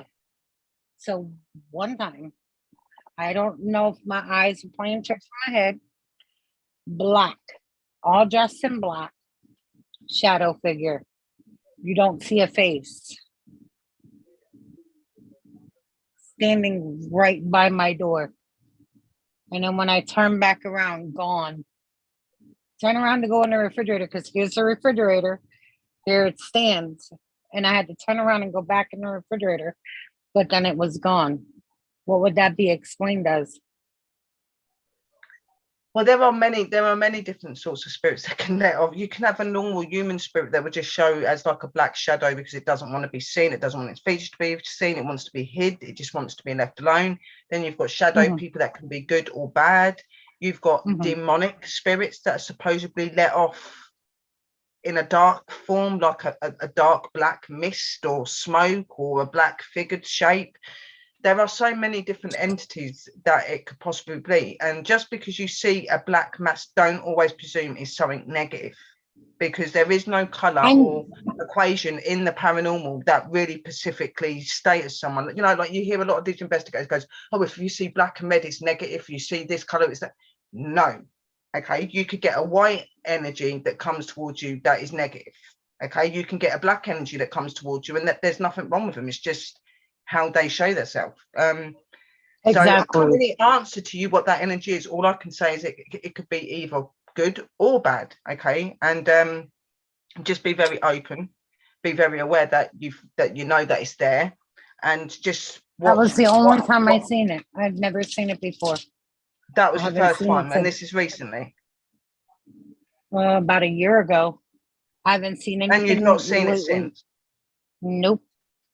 It could have just been an energy that decided to show itself to you at a particular time. Maybe if you had something going on at that time that was quite difficult, sometimes you would know to have things such as crisis spirits that will come to you at moments of difficulty for you, or a moment that they've died. If you had a loved one that was passing, it could have not been able to show its vision to you, so it showed in the darker form, like a dark mass, because it couldn't visionate to you. It can be so many different things. Don't ever just sit there and if you see a black mass or you see a black orb, automatically run and go, that's negative. No, it was just black to me. That's all I seen. Yeah. Some spirits just don't give off a light color. Yeah. Some of them would just look like they're in black masses, but they don't mean anything bad or anything. You know, it's really down to the spirit. I never claimed it to be bad. I was just like, no. I'm just like, saying, okay. Obviously, a lot of people, when they hear the word black mass, they all presume that to be a negative or bad, and it's not always negative or bad. It's just how that spirit comes across. I'm saying that for the chat. You know what I mean? Because if you go to a lot of rooms, a lot of people say, oh, you see a black mass, that's a demonic, or that's this, that's that. And it's not always. It's a normal spirit. I always say it doesn't have a face. It doesn't have a face, but that could be a lot of reasons as well. There could be a reason to why he's not showing his face. Something might have happened to him. There could, you know, if it's a spirit that's trying to give you a message or a sign, if it don't show a face, sometimes it means that there's something coming. It can be lots of different reasons to why they show to you like that. Yeah, If that's you're not what I having kind of. anything negative or anything bad happening to you, I don't think it is anything bad, and I don't feel anything bad around you. So, hell yeah, Thank you. very welcome. I take well, oh, that's what I was asking about. Is now this happened to me, and I'm gonna say it. I was going to work. It was dark out, and off in the field there was. That's why I'm asking about the shadow people. Is only because, and I really want you guys to answer it because I really believe I seen a shadow person. I was talking to this was a long time ago. I asked JoJo Walker, okay, and she's with the paranormal and everything else, and with Tori G and all them and Ghost Mafia and everything. But I was driving, leaving work, and I looked to my left, and there was like just I don't know, like a figure or whatever. It wasn't a body, like Nina was saying. It wasn't a body, but it was like I see it was a light, like they're holding a light. I don't know if that was maybe that's how they died on a cell phone or asking out for help or whatever. But then I came back, and all of a sudden that thing was, I mean, it's on a complete open cornfield. So there's no reason for someone to be that far off in the distance sitting out there. I came back and it was gone.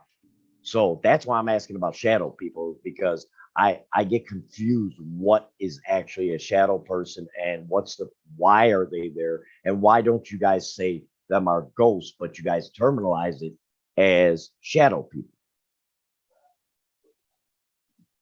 Anybody can answer. Shadow people are a definition of a lot of things, good and bad. Like a lot of other spirits, some shadow spirits can turn up for specific reasons. There could be a reason to why it showed itself to you. That it could be that they're either it's a negative one or it's a positive one. If it was negative, in my opinion, then it would have done something towards you. So I just don't think that this energy was particularly aiming anything at you. I think it just wanted you to see it. Like I said, it really does depend on the energy of that spirit at the time.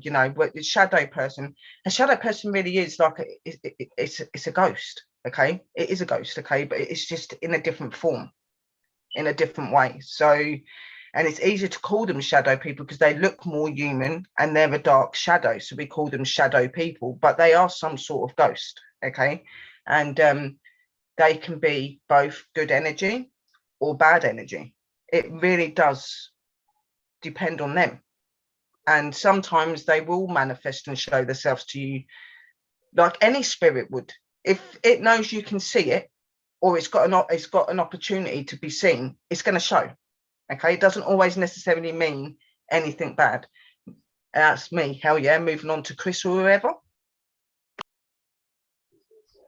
Yeah, shadow people, like she said, it could be good, bad, it could be anything. But in order for you to see it, you had to be the one that it wanted to show itself to. It could be trying to send a message, hey, this is where I died. It could be anything. It's just how the spirit world actually works. Like I said, I can feel what people went through. A lot of people can see what they seen, but all blacked out. You were just the one that it wanted to make itself visible too at the time. Hell yeah. Oh yeah. Okay, I can comment on that. Okay, so like shadow, I mean, that's just giving them a name, a shadow, because of, like Sherry said, being a shadow. Then you got your apparitions that you can actually see detail and stuff like that in an apparition, which the Holy Grail. I've had experience, like I said earlier, with shadow person in my house. They were just, not malicious, but in a goofy manner, I want to say. They would move things, hide things. But we bought this house 20 years ago. And probably the first 5 years in the front living room, I would see the shadow. As I'm watching TV, I'd see the shadow kind of peek around the corner, but almost like a kid height. And I'm thinking to my kids, I'm like, I'm like, kids, go to bed. You know, that's what I'm thinking. And well, that's what I'm yelling at them too. And then I wouldn't see it for a while. Well, 5 years later, me and Jay are sitting out there watching TV, having like, you know, a romantic night. All the kids were gone. There was no kids in the house. And all of a sudden I see this thing peek around the corner. Just it's a black shadow. That's all it is. And I look and I'm like, looked at Jay and he goes, what'd you see? I was like, nothing. He goes, no, seriously, what'd you see? I'm like, nothing. He goes, I'm going to tell you what you saw. I'm like, okay. I'm laughing at him because he's never said anything to me about it. He goes over there and he mimics the exact same thing that I've been seeing for 5 years. And come to find out, same thing's been happening to him. Same thing was happening with the kids and stuff like that. But to validate that, you know, and it sometimes it was a solid mass. Sometimes it was light. I guess it depends on how they can manifest themselves. I've never had a full apparition in front of me, except for I did see a face at the ship, but I wouldn't say that was a full apparition. I mean, I saw the face, but I didn't see anything else. So it just all depends. Hell yeah. Yeah, and you can't really put a name to it. Like a lot of the dark shadows, they're put down as being negative, and they're really not. They really ain't. And if, like Chris was saying, if you've got spiritual abilities or you've got things where you can see these, they're going to show to you. Like I can walk down the street because I can see, not so much here, I can hear certain things that they say, but I see, feel, I can walk into a room, see a house completely change in front of my eyes. You know, I see that sort of thing. I can hold pictures and pick up things, stuff like that. A lot of them will show themselves to you, and some of them will do it in a dark form first, not meaning that means they're trying to show you in a dark form because they're trying to scare you. They don't want to give their identity of who they are off straight away because they're very timid. And you know, this all very much links in with how they died, what happened to them, all of these sort of things. So don't always be so quick to say, I see a black mass, it's negative, because it does not symbolize negativity at all. Hell yeah. And I'm going to add one more thing. I believe everybody has the ability to see and hear, but it's just how you like when you're a kid, a child, the most innocent mind, they see things we don't see. Why? Because they're so open to everything. A lot of us will block things out. And then I notice as people get older, they start becoming more in tune with their body and they do see things and it scares them and they don't want to see it. So they try to block that out again. Does that make sense, people? Hell yeah. It does. Now, this might be way up the charts, guys, but does anybody know a crystal? I know a crystal, yes. Why? I'm getting the name crystal. I don't know if somebody's calling for crystal. I do know a crystal. And actually very close to me too. I don't know if somebody's calling for her or what it is, Dad. I don't know. You know what I mean? I get names sometimes, and I've been on calls with your girl, and you all of a sudden come out of the fucking clear blue. Hey, Dad, this, and I'm sitting there looking at you like, I don't know. There is no way you would know because I never told you shit about it or whatever. Like I said, I mean, it has been an amazing live stream. I mean, guys, truthfully, I am so thankful for each and every one of you, and Vegas Dolls when she was up here, and Gemma and everything else, and all you guys. I mean, you guys, to me, like I said, I plan on doing many of these and everything else. I'm getting books. I'm actually going on Amazon. I'm buying books, questions, different people. Maybe they're not going to think the same as the book I got. Are you marking your questions as you're doing them? I do, sweetheart. I got them all picked. Like I said, I didn't even come close to what all the stuff we can handle. But if I did that, this would be a 12, 13-hour stream. And I'll tell you what, I know that I can't do. My boy Camp 7, he can probably take that on. Or Boomer D Rod. He could probably live stream that long. But this old color, hell fucking no. It's not gonna happen. Yeah, he's got 62 people in there. I could not do it. It's against my religion. Before you end this, Emma, one of the greatest things to be able to actually see is a complete full body apparition. Holy grail. I actually had a chance to see a complete full body from head to feet. And it was of a 7-year-old girl in a Easter Sunday dress with long pigtails. See, now I'm getting goosebumps just because you're saying that, because that, some people are like, you're sick. You really want to see something like that? Yeah, because that's verifying the stuff that I've been trying to, explore and explain out there is really true. And See the full body apparition? Yeah, I would love to. the sad part about it, when I hit the button on my phone to take the picture, it was gone that quick. See, No. Where's me this helmet cam? Should we let Froggy answer the last question before you get onto your helmet cam? I'll call it out in a minute. Go ahead, Froggy. You need to answer it. And this is going to go up on replay. I just want to let you know, when it goes up on replay, I'm going to go ahead and go to your channels and everything else. So when this goes up, I want you to comment on it so I can copy paste, and then I'm going to pin it. And I have everything 3 else. links already, Dad, if you need them.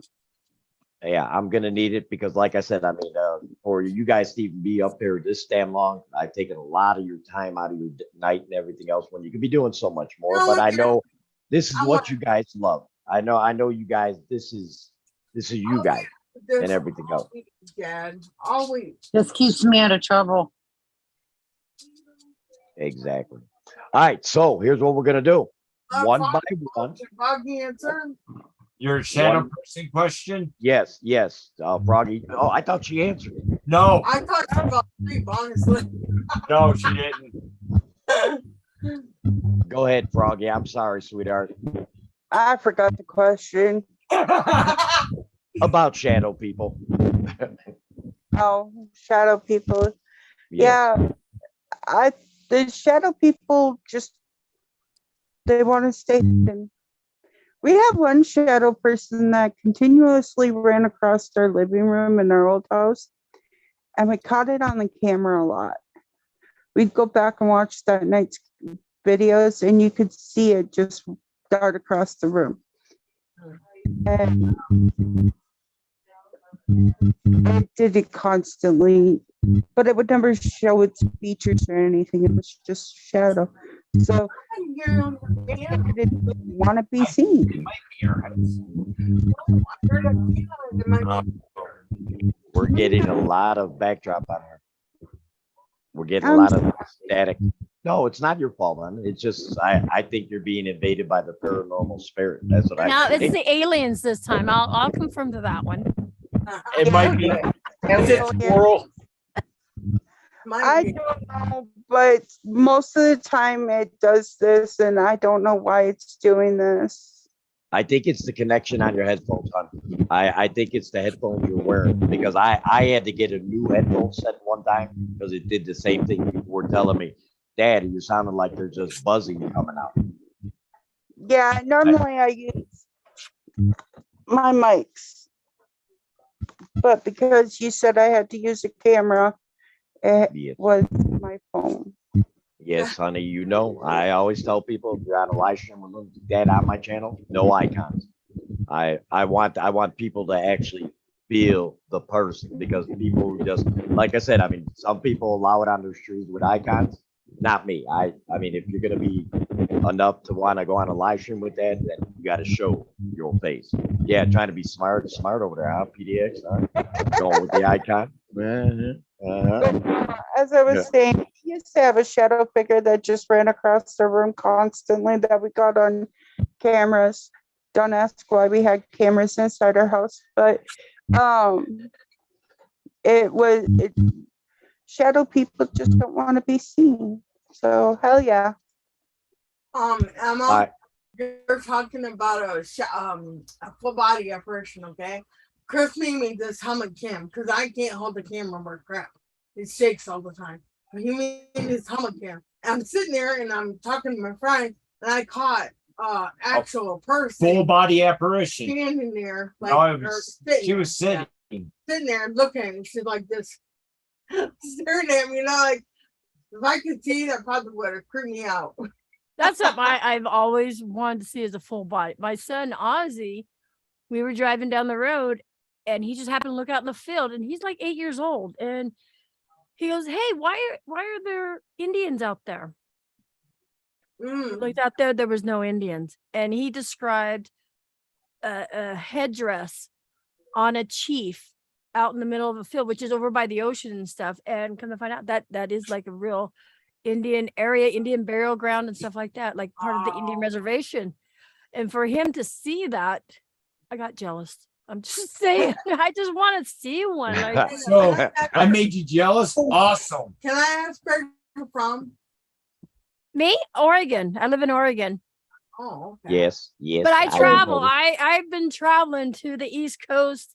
I travel everywhere to get answers from everything. That's why I like to meet people.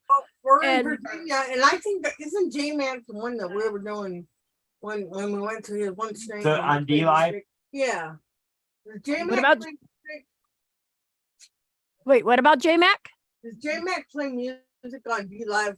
He did. Yes, that's my husband. That's probably the Okay. one. Yeah. Is it Cowboy?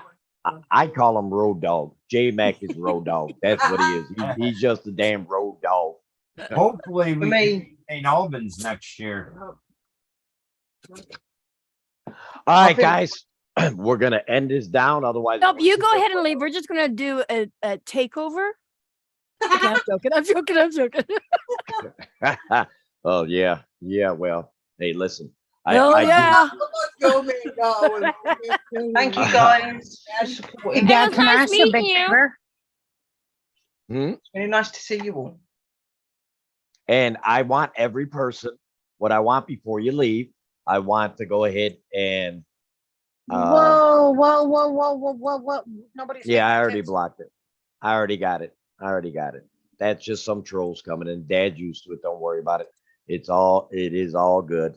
But anyway, I want to thank each and every one of you. I want each and every person one by one to say what you got to say and everything else. And then you'll come off and then I'm going to end the stream myself. So without Get further off? ado. Oh yeah. shit, my mic's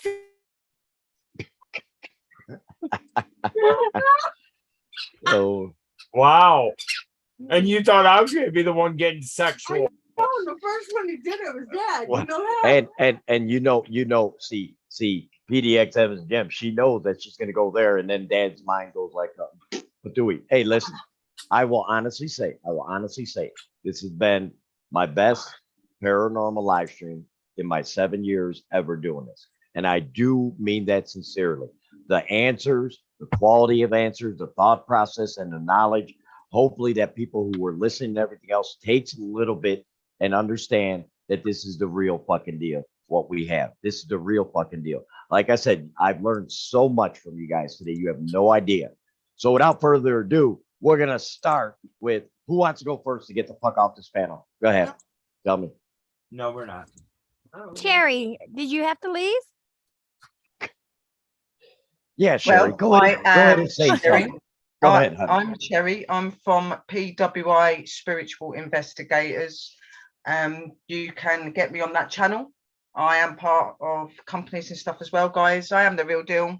If you need advice or you just want a really good educational show or paranormal show, then I'm the girl. And you can get me on Facebook, YouTube, all of that sort of stuff under Sherry Brett or under PWI Investigations or Paranormal World Investigators. So please support me. And thank you guys for coming in and supporting the show today. And Lunatic Dad, thank you for having me on here. I have really enjoyed tonight. And Nina, you're Th- going to have everybody's you, honey. Thank you. You links, were awesome. right? Thank you. Another night, you all be safe. And I will drop down and see you very soon. Thank you, sweetheart. I will go ahead and go. Since I was the last one to come up, I should have went first. I actually love doing stuff like this because you learn about each other and you learn about new things, new ways. We're not always going to agree on everything, and that's human of us. That's normal. Yeah, that's that's how it is. Yeah, But it's I normal. love- Everybody has their own opinion. Exactly. Like when we were talking about the Ouija board, probably majority of you don't like it, but then again, I don't have a problem with it. I never have. I don't use it for ill intent either. So, Right. Yeah. you know, with that being said, too, it depends on who's made you a Ouija board. So stuff like that. I mean, I may be able to change somebody's mind someday, or, you know, maybe they'll change my mind because maybe I will see something. But I really do enjoy having these kind of conversations with other people, especially other people from around the world, around the country.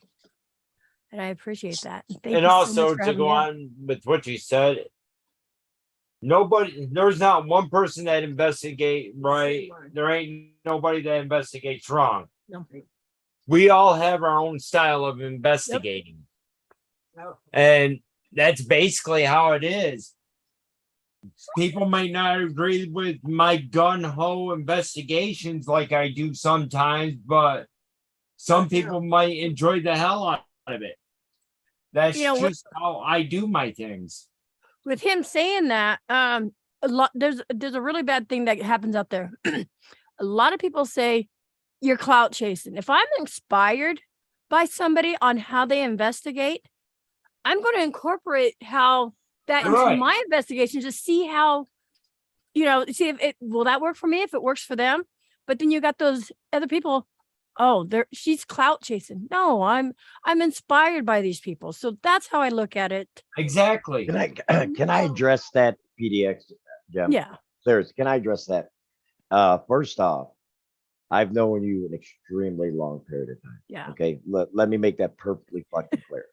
Second off, if people ever accuse you of that, if they have not even listened, opened their fucking goddamn ears for a second and heard your responses and your knowledge and everything else, well, then that is what I see as jealousy more so than anything else.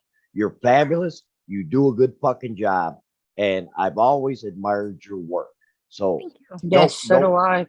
don't worry about fucking bullshit or whatever the case would be, because at the end of the day, that's just negative energy that's going to try to bring you down, and it's going to stop you from being able to go ahead and provide quality content up on fucking YouTube and wherever you go. So fuck the haters, and that's They make all us I better creators. But with that being Right. said, again, I'm yeah. I'm Oh, yeah. Emmy, or Emma's a Gem with PDX Paranormal. I do travel around to investigate, to try to get answers. When I'm here in Oregon, my husband will actually investigate with me and stuff. But if I travel, I'll meet up with other people, other investigators, and do that. I don't investigate alone, just so Well- everybody knows that. Okay, that's where we're different, because sometimes I do investigate by myself. Sometimes he has no choice. Yeah, sometimes I I have no like when choice. Emmy goes with J-Mac because it's funny as shit. Just for the simple reason there's a lot of places where she can't get into because Like, of her I'm the wheelchair. Yeah, I get that. And you know, I spend like 90% of the night by myself. I can appreciate that too. But Abraxas, honestly, you're human. You can slip and fall, get your foot stuck, break your leg somehow, or fall through a roof, or a floor. Yep, And if I you're by know. yourself, I know. Yep. I've been in situations where I was at the old Jackson prison back in Michigan, and their old prison is downtown Jackson, right where their gas chambers and lethal injection and electric chair was. The ground's sinking. so why put yourself in that situation? See, that's something I couldn't do. I think about the living of my family, because if something happens to me, how are they going to feel? Because I'm out chasing my stuff, my hobby. I have Well- to think about my family. At least that area, or areas that I don't know. Jackson Prison, I do know because I've been there numerous times. They got a walking path right through it, so I know where the holes are. Yeah.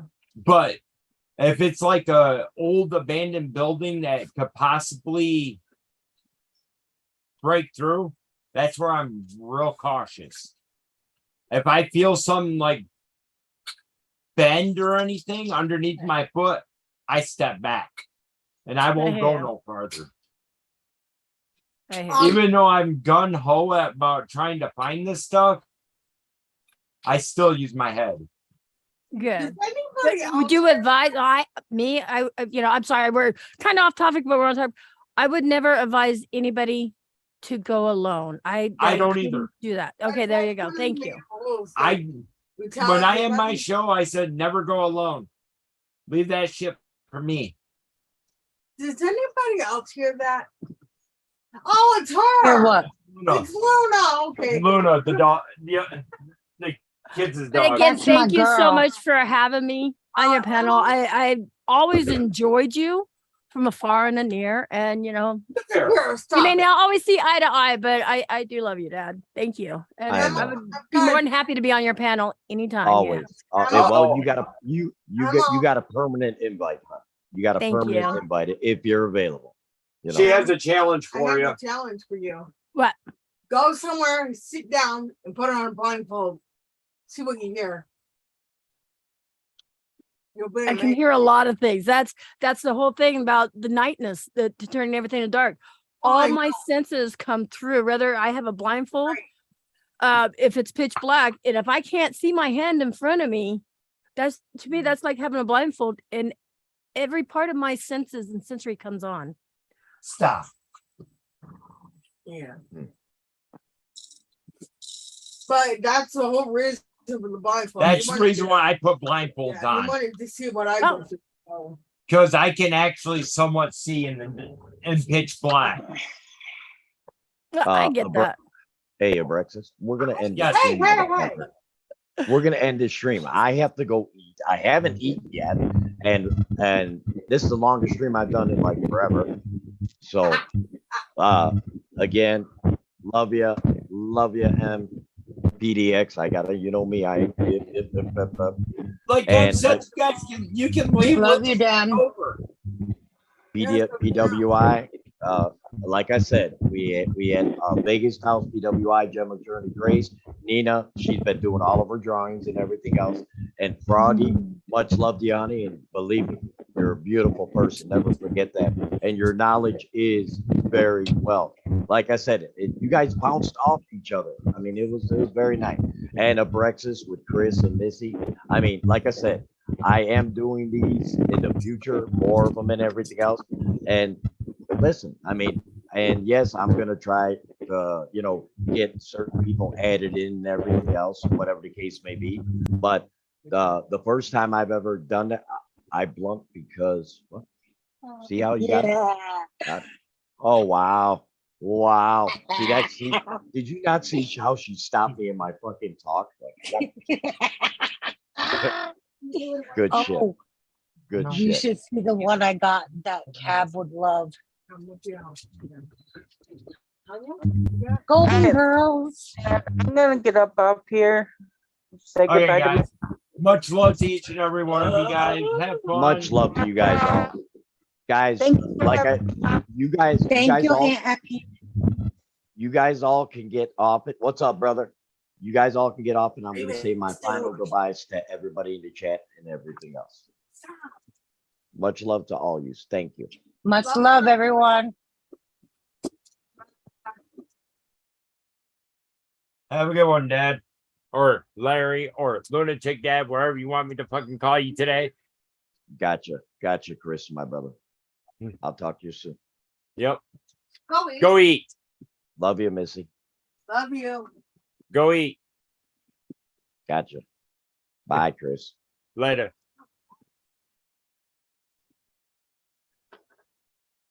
Okay, without further ado, this was one of the most fantastic live streams in which Lunatic Dad has had. I want to thank all my awesome guests. PDX Paranormal.